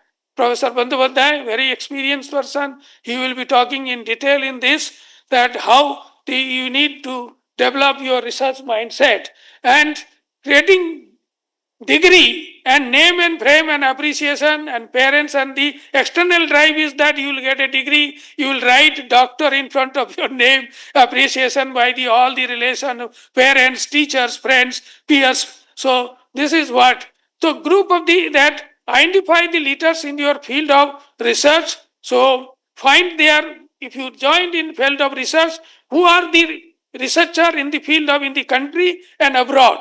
That is important to know, because your thesis might be going to that expert, or your paper might be going to that expert that will be review your paper. So it is important to know at the same time when you do research. And this question, how to select, identify your research guide and research topic, what are the key question and objectives, what are the novelty, how do you go ahead with your research, how to take the ethics, take care of the ethics, how do you collaborate with the experts and others for the best results, think, innovate, discover and publish. Patent, research scholars, there is a patent office in the university, so you can patent immediately, you can go walk down and submit your things and different, and orient your mind scientifically to become a thinker and successful researcher. That is, you have to, from today you have to think in a different way. Last just 2 minutes. So there are, it is, I have copied from Germany. I have spent my almost more than a decade in the German Cancer Research Institute. I worked with my mentor, is a Nobel laureate. So from there, I copied this. This is the 5 phases of research journey. Actually, research is almost a 5-year plan. If somebody do earlier, it is better. If you do later, then you have the time, lot of time you spend in that. But quality research takes time. So this is what is important, that the first year you have there are 5 phases, 5 years.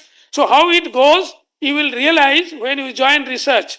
And remember, and you can just see it that it is, you are feeling that way. The first year is all enthusiasm and imagination.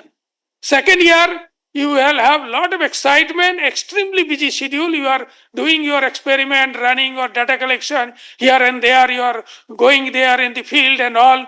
And third year, illusionment and panic. Third year, it is given the end, that is 3 years duration, you should submit thesis. But you have, nothing is there, no paper has gone. So there is result in disarray. So you are really puzzled that what to do. 3 years has over, means 6 semester. Fourth year, you start blaming to your innocent colleagues in the lab, or then the guide. Guide is not seeing your paper, correcting not paper. So this is the blaming time in the fourth year.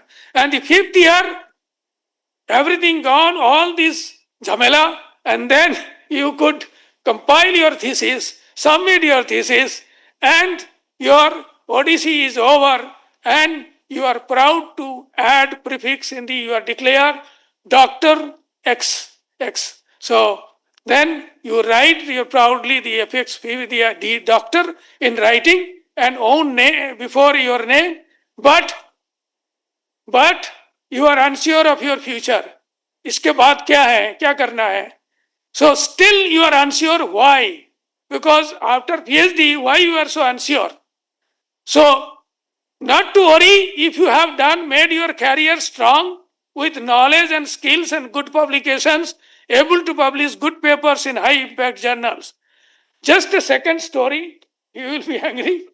So, no, just that in my PhD program in the BHU, so I took maximum time, 6 years. My colleagues, my juniors got the PhD award. My classmates submitted PhD, half of them, and gone abroad, were postdoc. I am still doing PhD. So 6 years. And at the end of the 6 years, my first paper comes in Nature. To publish paper from India, Nature in BHU, 15 years there are no paper in Science or Nature from BHU, whole of BHU. So they came to, lot of students came to see me, where is this Bisidas, where is it, and all this. So this is what the feeling, that one day you become famous, whole campus and elsewhere also, to publishing a paper in a Nature. So it is just an example. So you need to publish good, credible journals, good paper. So you are that way, you go to that. After that, I went to one interview only, and there are 50 candidates. I got selected. I knew I will get selected.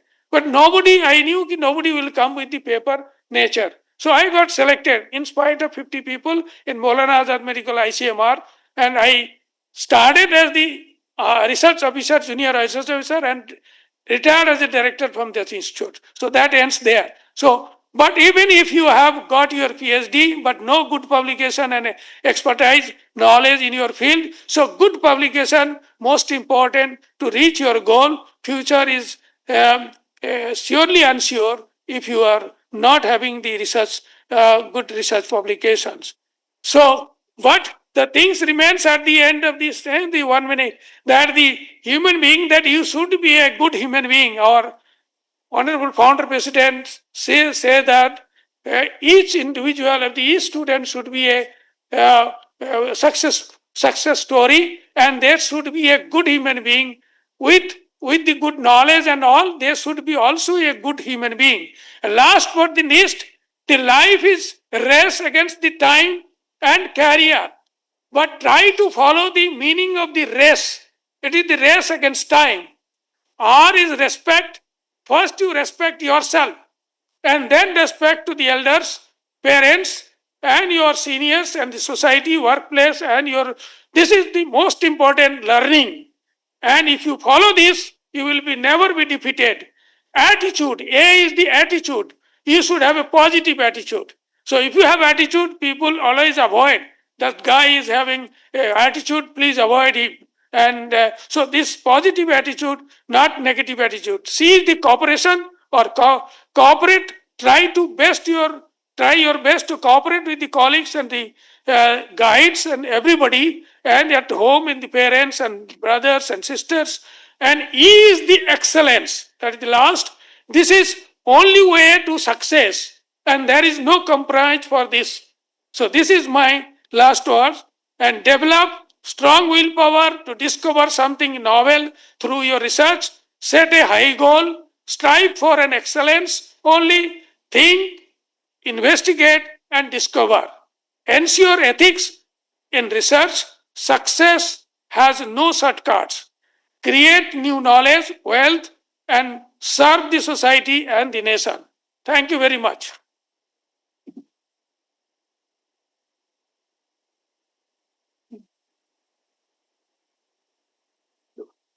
Sorry.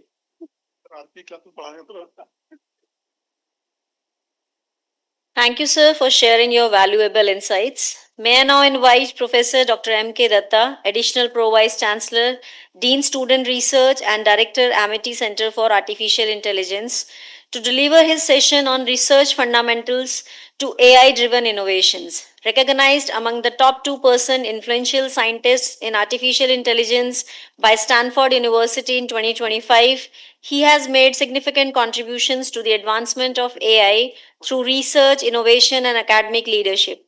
May I request you to please take over the session?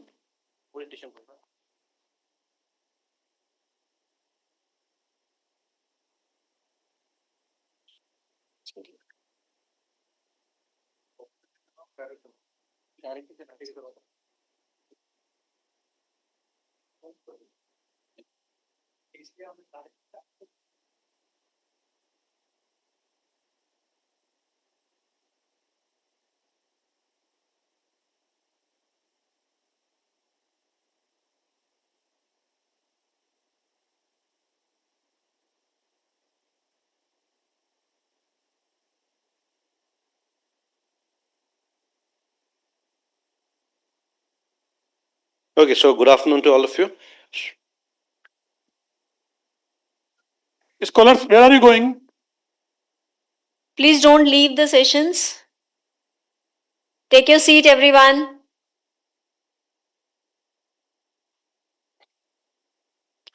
Okay, so good afternoon to all of you, my distinguished colleagues on the dais, and dear students. I mean the PhD scholars who have joined. First of all, I congratulate you on your decision to pursue higher studies and doing a PhD program from Amity University. So God bless you and all my good wishes for this interesting journey that you have started. So my name is M.K. Datta. Primarily, I'm a computer scientist. I'm a PhD in computer science. I primarily work on artificial intelligence, and currently I also head the Center for AI in Amity University. So my presentation is simple. I'll just run through some of the important innovations that has been happening. So what I say here is what I say here is that fundamentals, any technology that is driven is based on some scientific concepts, some basic fundamental science. So I'll run through my slide and let's see how the scientific journey has been. So first of all, welcome to this journey. So the diagram itself is, you can have a look in the diagram and see that they are welcoming you to this PhD. So there's a straight road, there's a curved road. We don't know how things will go.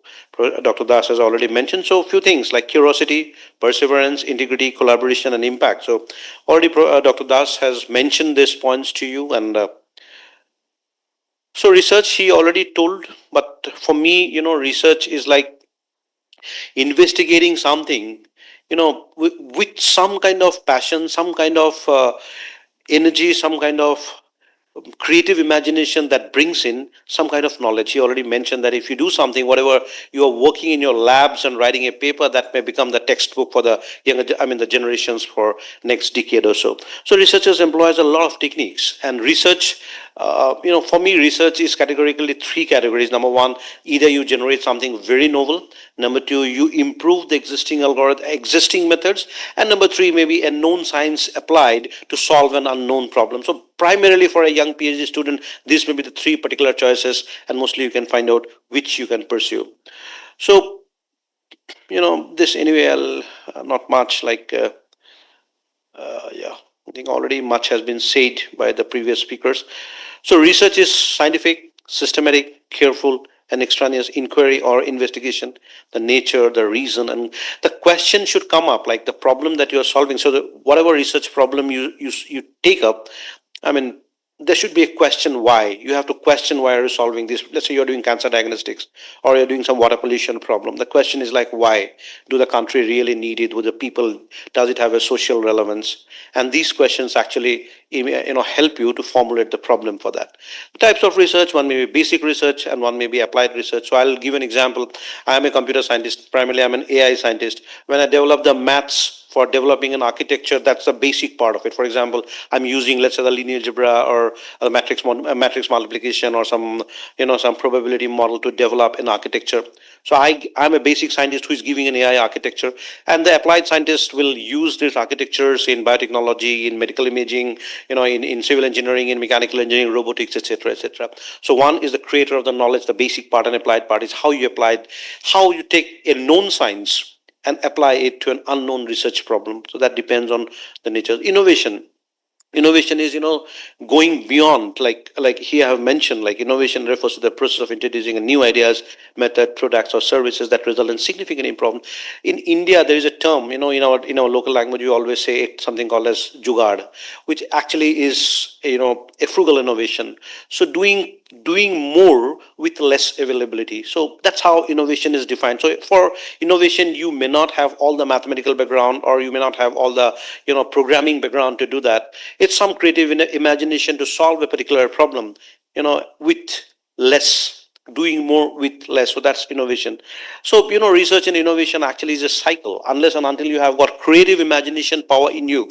So students, one point that I mentioned over here, the creative imagination is something that is going to drive and that is going to decide your your PhD and your research tenure, because the creativity, the human creativity, is something that is going to make the difference, like whether your research is how much impactful. Because solving a problem or selecting a problem or formulating a solution completely depends on human creativity, human creative imagination.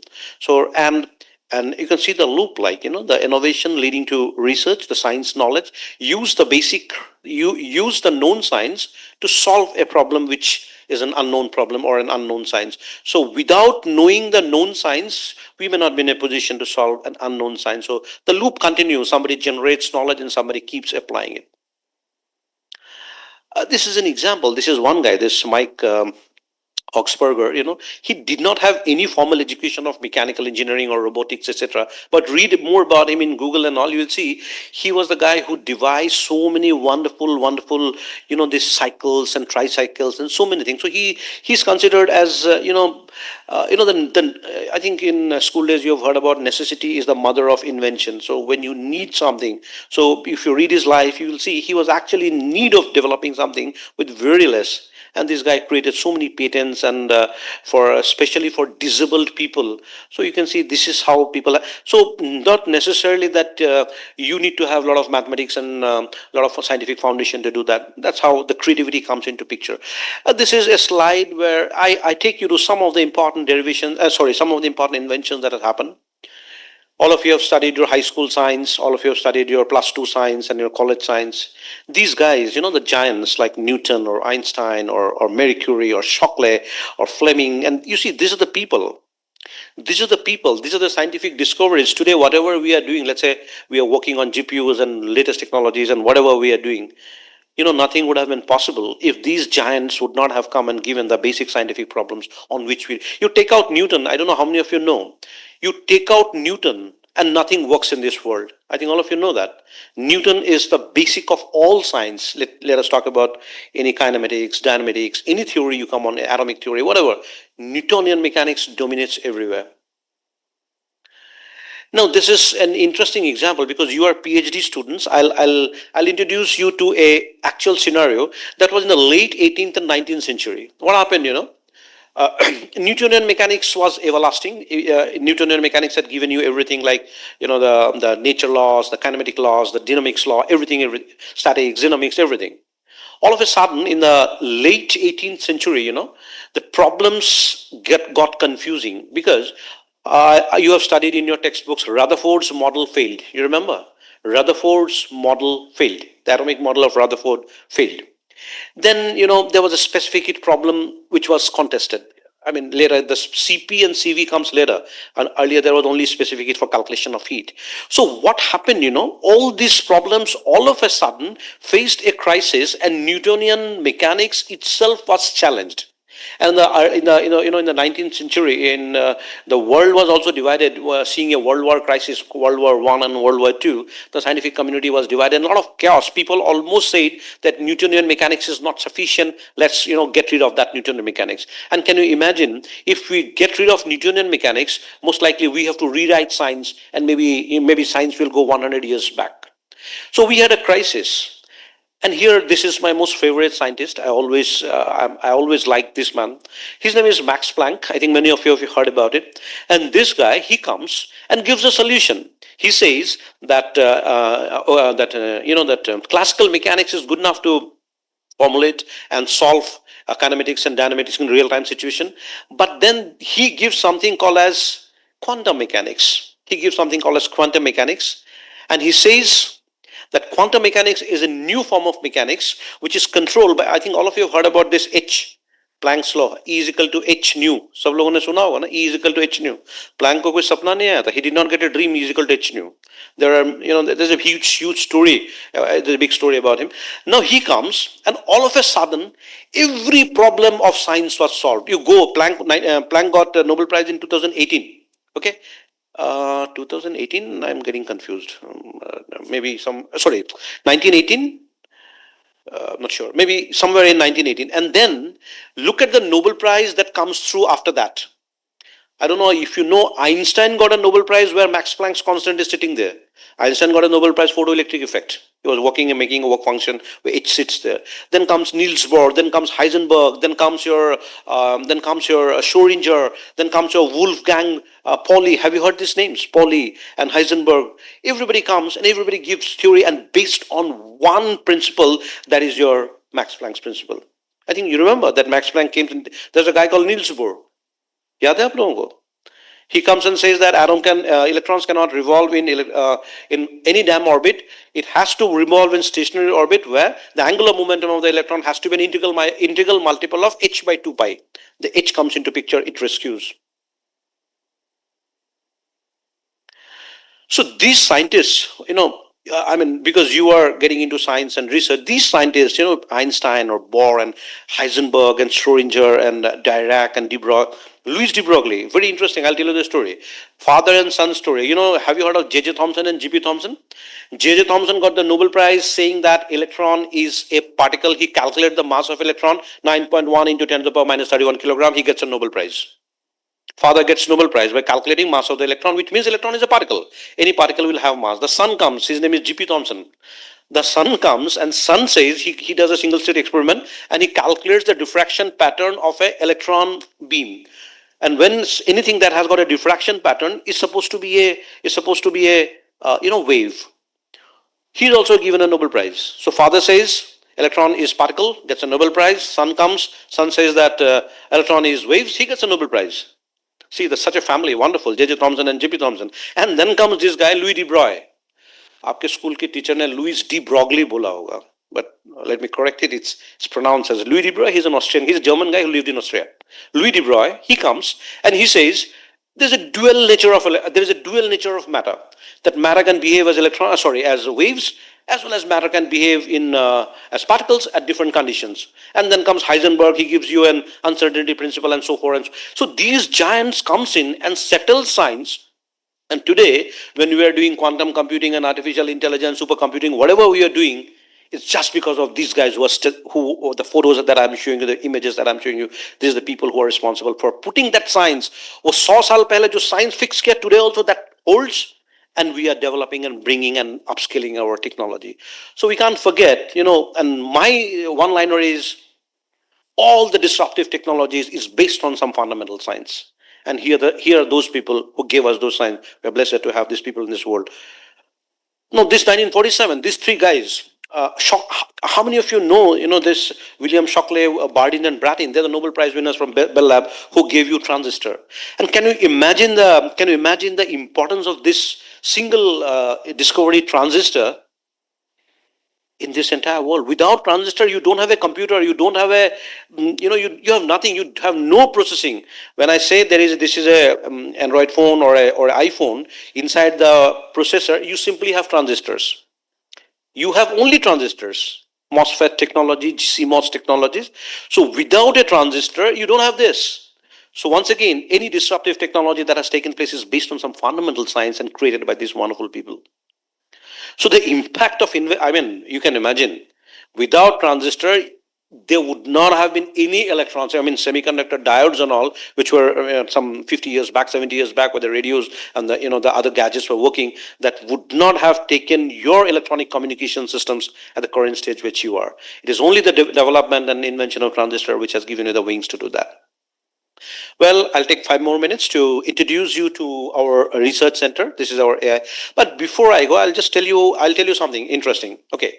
Once, a teacher came to a classroom and asked the students, how do you measure the height of a building using a barometer? You know what is a barometer? It's a pressure measuring instrument. The standard answer is, let's say it's a 20-story building. I'll come to the basement. I'll come to the ground floor. I'll do P is equal to H rho G or H1 rho G. Then I'll go at the 20th floor. I will do P2 is equal to H2 rho G. Then P1 minus P2, H1 minus H2. I'll calculate the height of the building. That's a standard answer.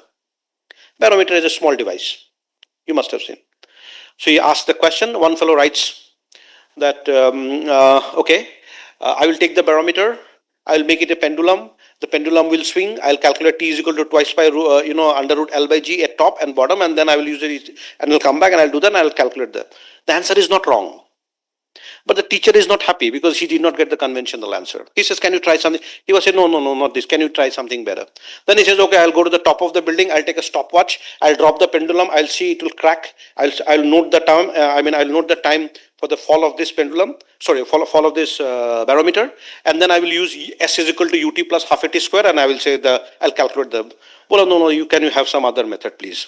Then he said, okay, I'll take the this barometer and I'll start climbing the building 1, 2, 3, 4, 5, 6, 7, 8, and how many times? Then I'll calculate the height of this barometer and I will say how many times multiply the height of the barometer.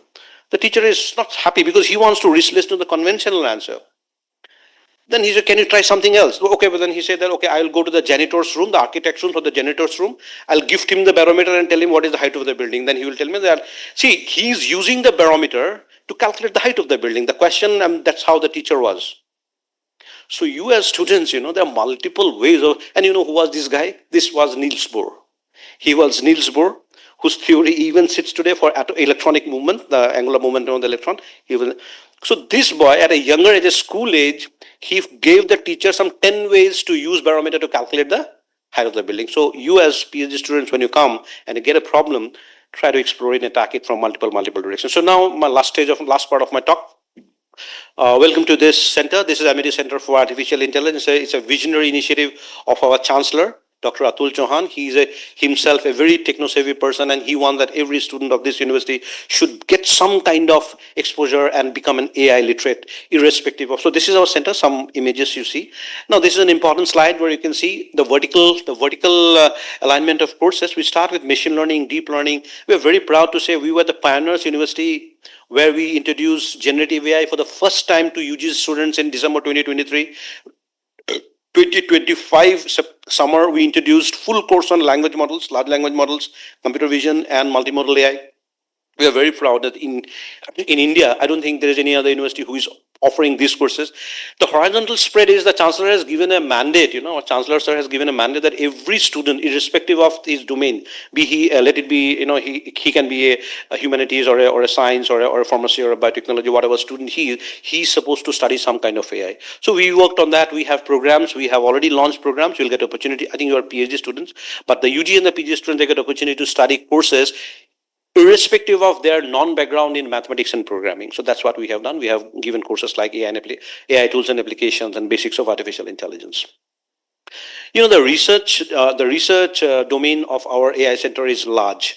So in a country like India, the needs are different. Now, students, one important point about research problem formulation. I was also the Dean Postgraduate Studies and Research for Dr. Apj Abdul Kalam Technical University, Lucknow for a long time. I used to address around 700 PhD students during their orientation. I used to tell them something very important those days. I'll repeat the same thing to you. India as a country is different. India as a country is different. The needs of India, the challenges of India, and the requirements of India are different in comparison to US or China or a European country. So when you formulate a problem, just try to ensure the social relevance, the national importance. How is it relevant to our people? Right? So in a country like India, healthcare, education, agriculture, there are predominantly areas where innovations and research is required. So anyway, so you see in this slide, we talk about the big umbrella of our research work that is going on. We work many problems in healthcare. We have worked on cancer diagnostics using AI for giving solutions. We have used cardiac monitoring system, brain-computer interface. We have used pathological biopsy-based, in biopsy pipeline, we use artificial intelligence. Agriculture, in agriculture, we used many apps. You visit, I'll show in my last slide, you will get the website of our center. You will see a lot of work has been done. Human-centered AI, talk about robotics. So it's a big umbrella. And what I'm trying to mention here is that anyone, whichever branch, you are computer science, you are electrical engineering, you are pharmacy, you are management, there can be some component of AI. I recommend all of you to ensure, write one chapter, one work with AI. Let's say you are doing 5 chapters or 4 chapters in your PhD thesis. One chapter you can do whatever data you collect, whatever survey analysis you do. Try an AI model, regression model, or whatever model you try, whatever suits you to do one chapter. And because this slide actually gives you that there is possibility of application of AI in all domains. This is actually technology. I can skip this slide. This is like machine learning. This is a technology. I can skip this slide. This is a slide where you can see we collaborate with many of our collaborators. We have got many live projects, funded projects with ICMR, industry projects, DST projects, etc. So this is important. Have a look. Every summer, every winter, we do a lot of workshops, and all these workshops are for free.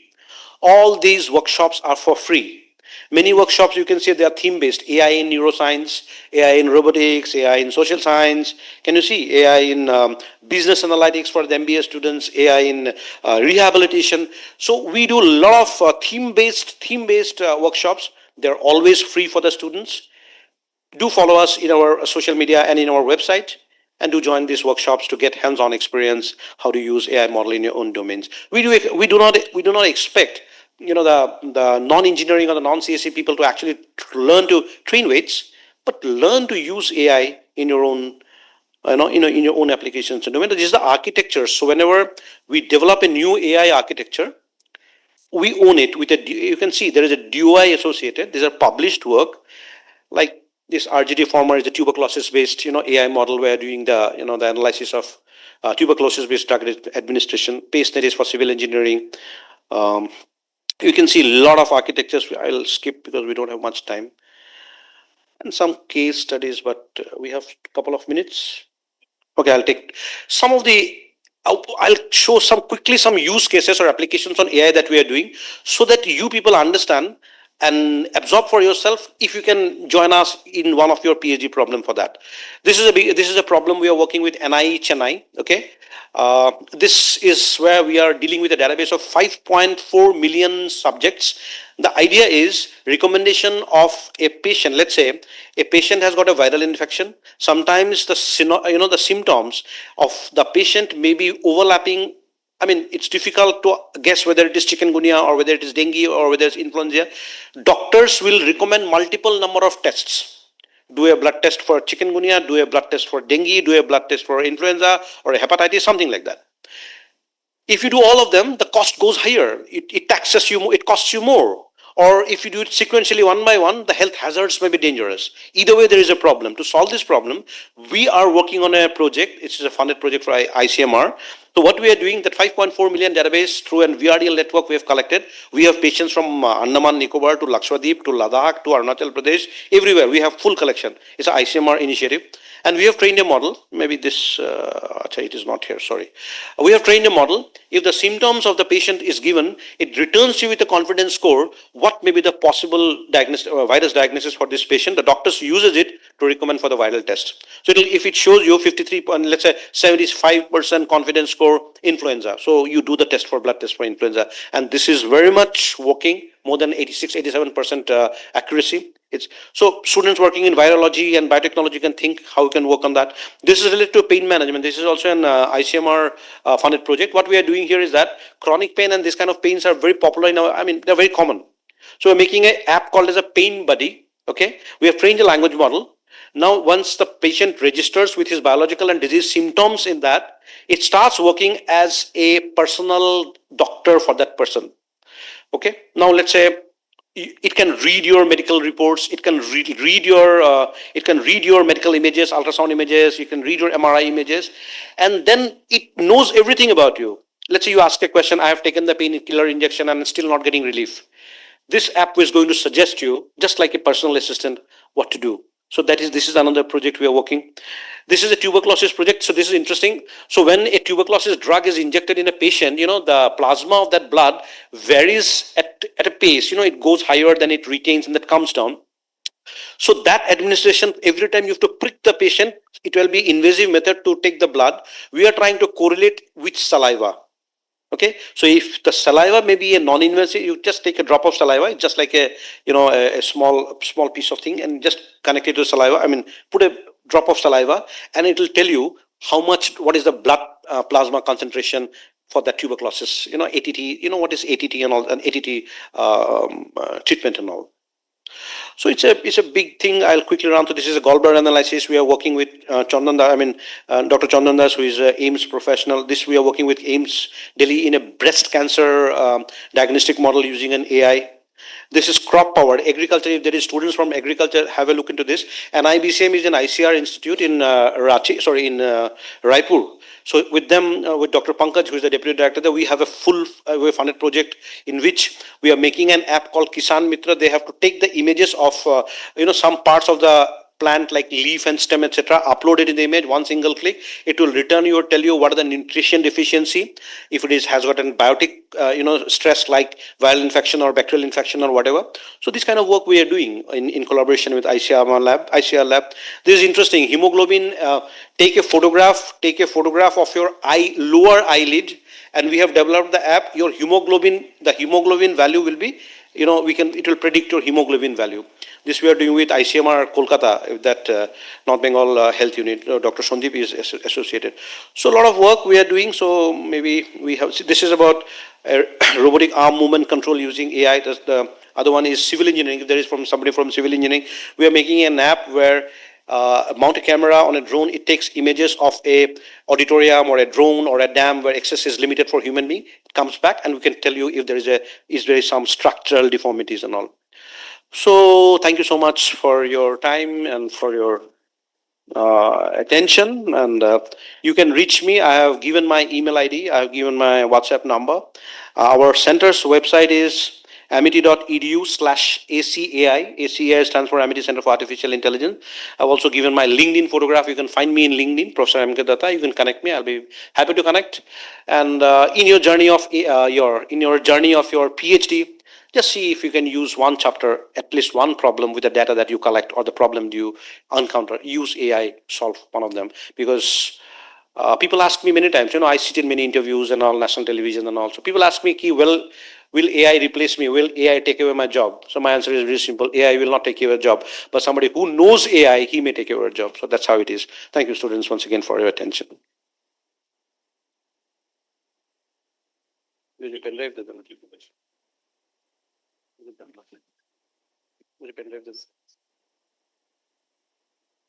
Thank you, sir, for demonstrating how emerging technologies are reshaping the research landscape. Thank you so much. It's my privilege to invite Professor Dr. Dilip Kumar Bandopadhyay, Chief Advisor, Founder President's Office, and Chairman, Amity Law School, a distinguished scholar, academician, and administrator, widely recognized as a visionary leader in India's education sector. A gold medalist with two PhDs in computer applications and management, he has held eminent positions including Dean and Acting Director at IIM Lucknow, Director of the Indian Institute of Forest Management, Vice Chancellor of GGSIP University, New Delhi, and IMS University, Dehradun. May I now request him to address us on ethics in research, creating a mindset for pursuing ethical research. Thanks. So at the outset, I must congratulate you that you are able to break the barrier of getting into a very, very highly demanding, futuristic career, that is PhD. So you have become a PhD scholar, and you know the selection ratio, and it is too high. 1:10. When 10 students applied, only one got selected, and you are lucky in that way. So congratulations for making it over here, and wish you a happy journey. Now, after two distinguished lectures by Professor Das and Professor Datta, I like to take you to other dimensions as a scholar. So I like to tell you very soft part of your career, and every word, please remember it, which may be helpful to you in your future journey. So if we just look at, we all talk about great scientists making a breakthrough, creating a disruptions. Now there are four types of disruption has taken place in the world. First disruption that has taken place when the muscles power got converted to a machine power, that is the invention of the boiler engine. Second disruption took place when there was mass productions. So all universities across the world to provide the manpower, to supply the manpower got established during that second revolution, second generation revolution. The third revolution came when computing power or computing facilities got actually invented using transistors and so on and so forth. The fourth one, nowadays we could see that where these all communication technology, computing technology, software technology has converged and has created another revolution where AI is also part of it, is a fifth generation disruptions. So every disruption, if we just look at, it has actually been created by looking at the urgent societal needs.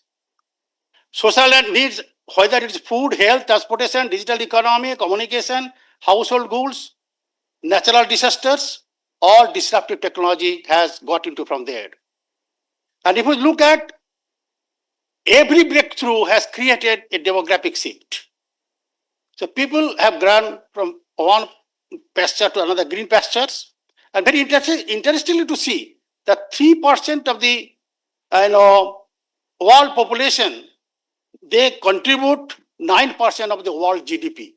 Such is the force of the demographic dividend. Sustained economic growth, it has generated wealth, and you'll be surprised to know that 80% of the billionaires, they have funded for the major breakthroughs. And fourth, most important thing is a political system. It has forced the political system to be changed, whether in terms of the tax breaks, appropriate laws, lower market barrier, and so on and so forth. So innovation drives progress, builds a better tomorrow. That means research, innovation, collaboration, technology, and sustainable future. This is the chain. So this is my first slide. Second slide, if we just look at the way it has changed, car, airplane, electrical vehicles, every time there is a new innovations. The refrigeration, air conditioning, microwaves, smart homes on household goods. Communications, if you just look at internet, Wi-Fi, smartphones, now 5G networks. the payments, wireless, e-transfer, ATM, credit cards, health, vaccines, antibiotics, X-ray, nanotechnology, and genomics. This is the way how things are moving. Only few sectors I've just taken away, and every sector, such type of things you can see. So there is a ripple effect for every breakthroughs. There is a ripple effect. Now breakthrough moves faster than ever. So first generation to second generation, it took about 100 years or so. Second to third generation, it took another 60, 70 years. Now third to fourth generation, it has taken hardly 10 to 12 years. Now, through that process, you can see the product life cycles have changed drastically. If you look at the car, it used to take 7 to 8 years, starting from design stage to the product stage. Now it takes hardly 1 to 2 years for creating a new design. So it's a more utility, lesser costs. And it is all Moore's laws is pervasive. That means where you will be finding every stages of technology, there is a double the electronics that is inside the technology. And there are new goods and services for the betterment of the mankind. That's the most important purpose. It is for the society and society's transformation. So social judiciary, political systems, they are tremendously impacted by these breakthroughs. Now, why I am telling it? That means you can see that innovation, technology development in any sector, it has got its implications in law, in political science, in sociology, in psychology, in everywhere, even in international relations. Everywhere there is a connections. So breakthrough creates waves, the impact touches every part of the world. So economic impact of innovation, it's financial, most importantly financial, then productivity and automation. Then you can see that it could impact 50% of the work activities. Just now Dr. Datta was talking about AI, whether AI is a danger or not. AI is not a danger because new jobs have been created. So I justify my statement by giving you this slide. You can see that India stands out with the largest AI-related hiring. Figure is 83,000. India also record 31,000 layoffs. And attrition substantial but much lower than AI-related hiring. So China shows a large AI hiring. Several smaller economies show much lower attributes. What I'm trying to say, AI is not the danger. The danger is if you do not know the AI. That's the most important thing. That's the technology breakthrough, and it has got implication in every field. And you can think of application in every field of your research. Now, next world, where from the next world is coming? The next world is coming from healthcare. There's lots of scope for doing the research on healthcare using technology. The energy sector, lots of innovations are required for renewable energy, storage capacity, and so on and so forth. Retail and industry, already there's a digital wallets, autonomous taxis, collaborative robo, and so on and so forth. And you can see that they are creating new business, new tools and new techniques, and new challenges in undertaking the impact on the society psychologically, economically, politically. These are the whole, you can see the chain of activities. Now, the changing world, already mentioned over there, you can see that fire hazards, agriculture, food, climate change, food, there's starvation, water, and then subsequently you can see that refugees problem.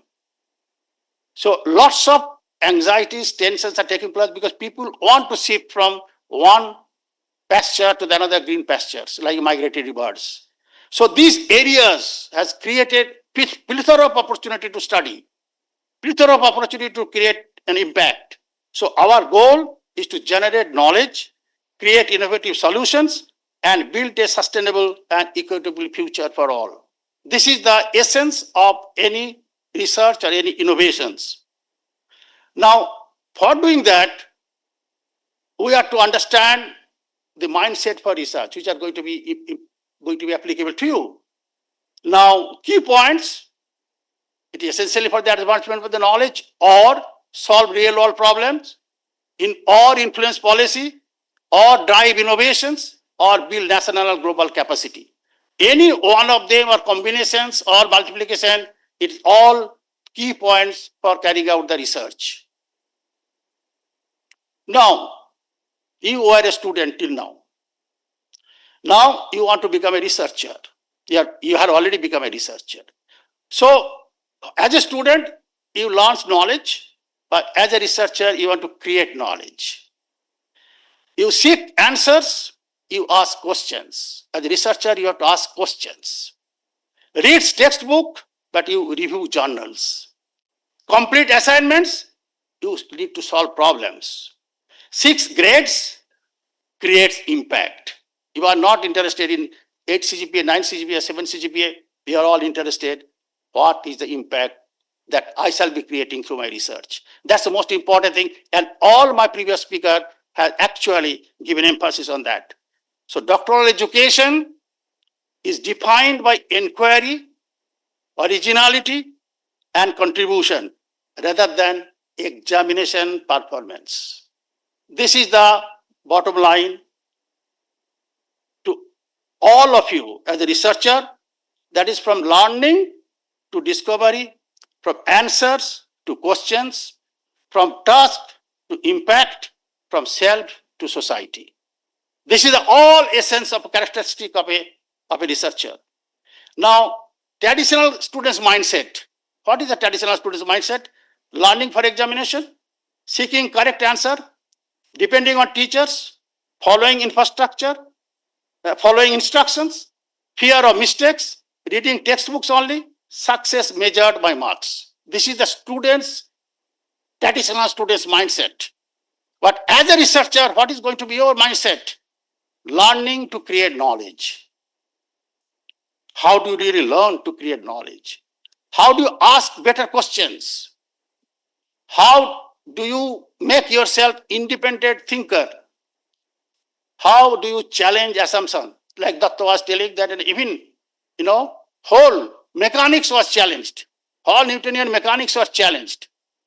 So independent thinking, challenging assumptions, learning from failure. There could be many instances where you will see the failure, but failure should be taken as a success, a pillar of success. The reading current literature, you must read. Nowadays, I am finding that this generation, the students, they do not read. They rather surf through the mobile, go to their Google or chat through the chat GPT.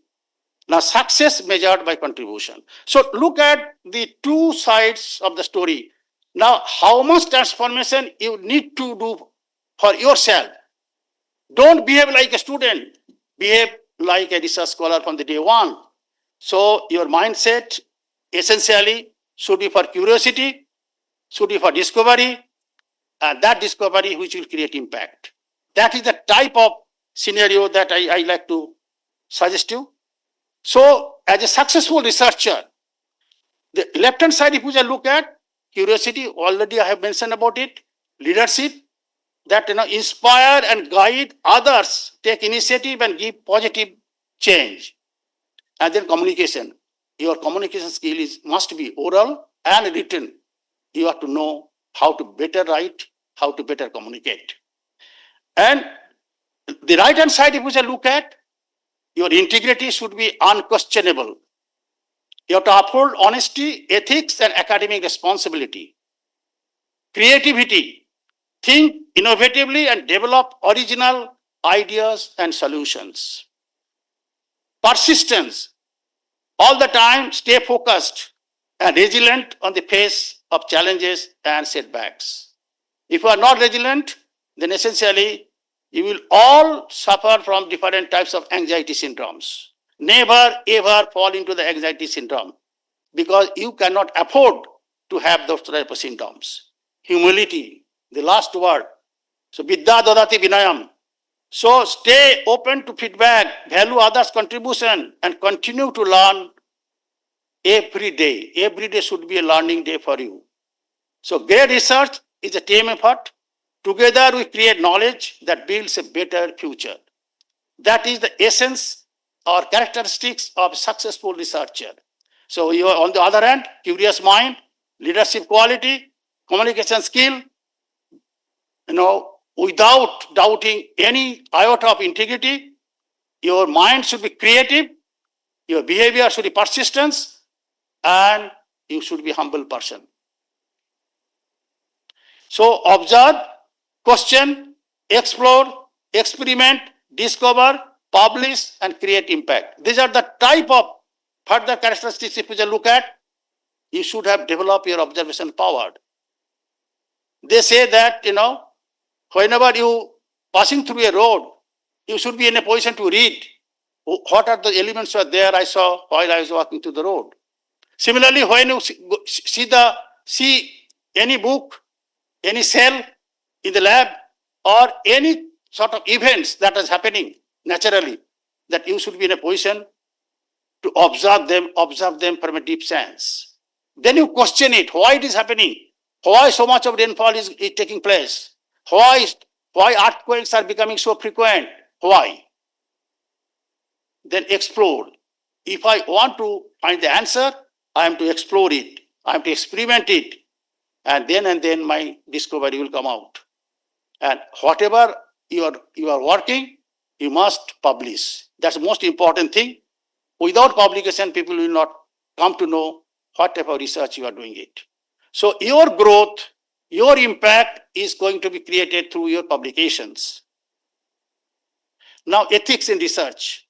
Very little bit, we shall talk in a greater detail when we conduct the classes on RP, research and publication ethics, but certainly I like to touch upon.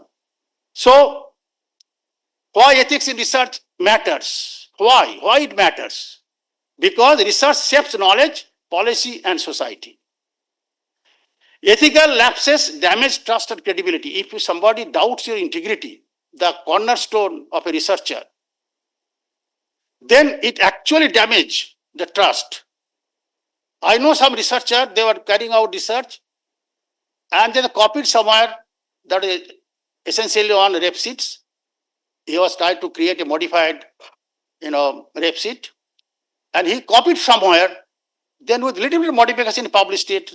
Subsequently, he was caught.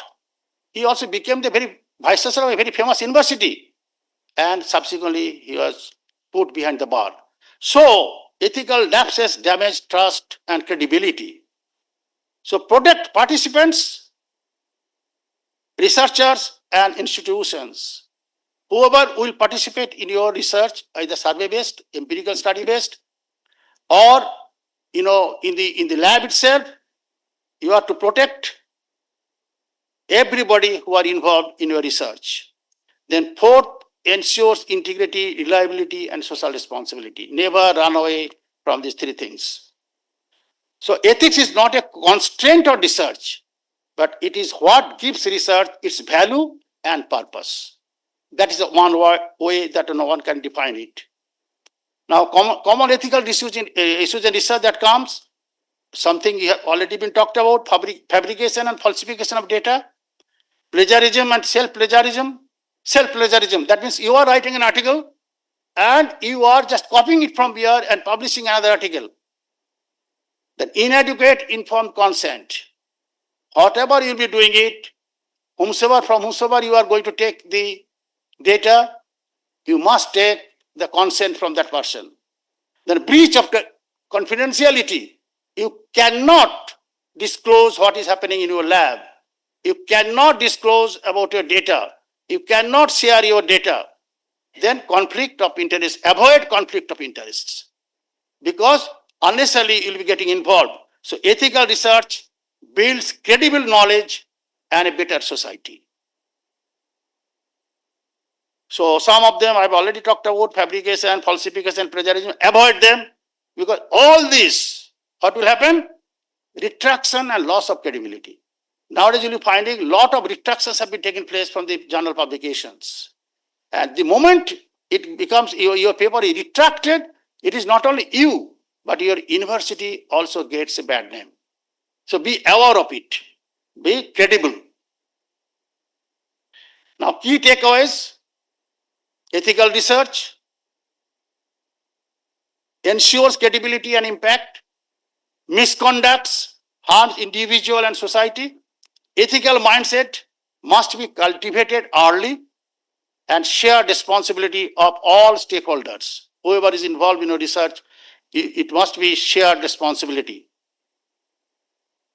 So academic integrity, if we just, we're not talking about the center corner, is the trust, respect, and excellence in education and research. It guides our actions, strengthens our community, and builds a culture of lifelong learning. The pre-test of integrity is doing the right thing even when no one is watching. You'll be doing the experimentation. If you want to manipulate the data, then you'll be finding that nobody is seeing you. You can do the manipulation of data. You can actually do the filling gaps or may create an elongated figures. But all the time remember that you are not ethical person in that sense. You should be ethical. The proof of the ethical person is that you should all the time doing the right thing even when you are not being observed or not being seen. Then honesty, responsibility, respect, fairness, and courage. You should have the courage, stand up for what is right and report academics misconduct. If you see that some of your co-worker is doing something wrong, you must not hesitate because he is your friend, he or she is your friend. Please report it to your supervisor or to your institution. Such and such person is doing such and such misconduct. So this is the courage that you must hold, because you know you are not doing anything wrong.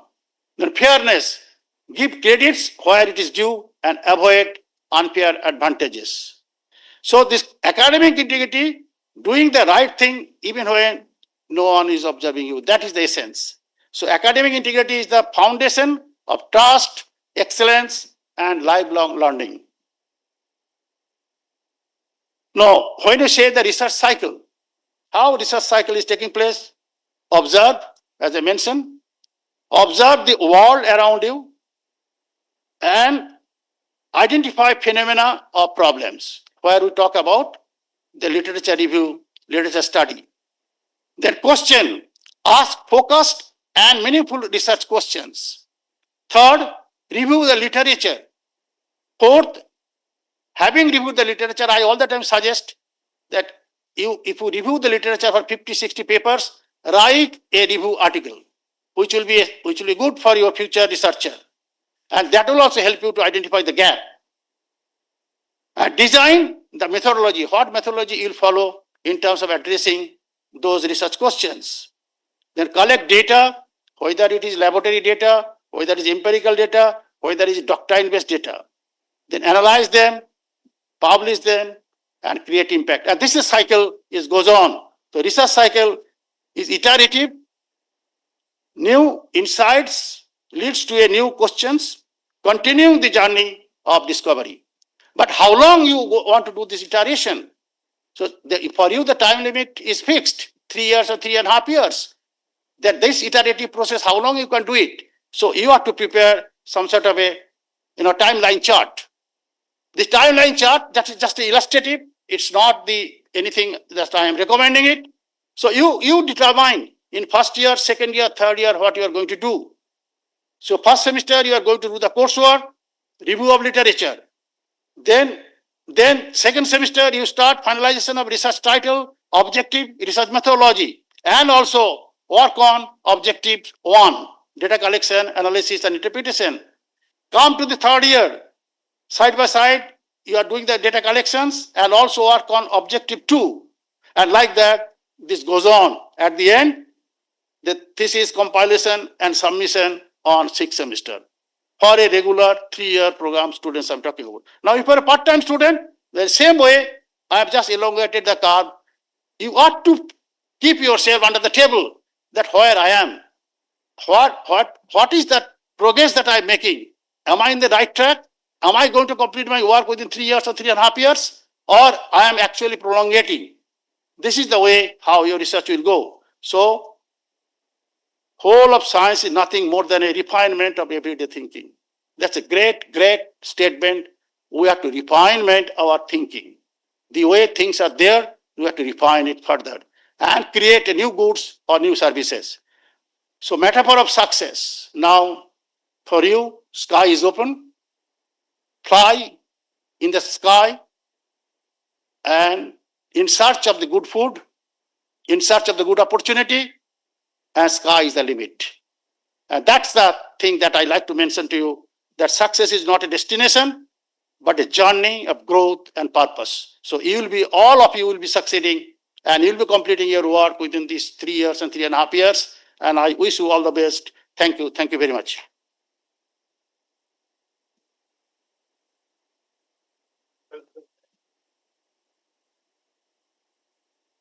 Thank you so much, sir, for emphasizing the importance of integrity in the research work.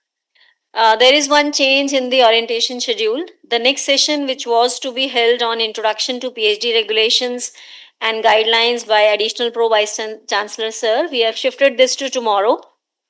Yeah, sure, sir, please, most welcome. Very good afternoon, good evening to all of you. I know all of you are here since last now more than 3 hours. So, do you think it's a good idea if we have my lecture, which is equally important, rather very important? It's on PhD guidelines and regulations instead of today, tomorrow. Will that be okay? Are you okay with it? Really? Yeah, she wants to say something. Yep.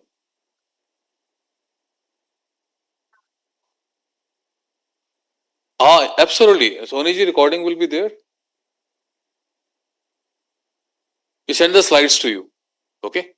So tomorrow, Saturday, all of you are coming, and I guess the whole program is shared with you, each one of you. So see you tomorrow, and we will discuss about the guidelines, because that is a very, very important for each one of us, including you. So have a cup of tea, refresh yourself, and see you tomorrow. Thank you so much. One important announcement, the FRC session venues are scheduled tomorrow in particular rooms. The rooms are displayed on the screen. You can please note down your respective venues for FRC sessions. You have to reach before 10 a.m. morning on the same venues. Don't miss them, please, because these are segregated department wise. And one more thing, if anyone has not marked today's attendance, can do the same in E2102 PhD department. If the attendance is missed or you have not marked or signed it, please go to E2102. I hope the venues are noted by all.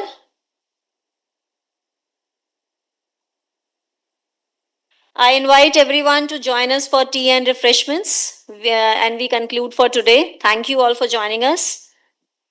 Yes. Please follow the room number strictly, and you need not to go anywhere else. Otherwise, you will be marked as absent. So please take care.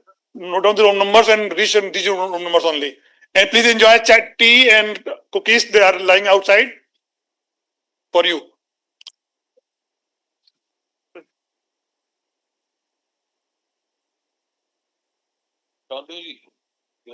Oriental program slide. बच्चे भी note कर just the 1 second. They may be noting, some may be seeing this. Note करें ना वो जो slide था ना, backdrop था उसको लगा देना थोड़ी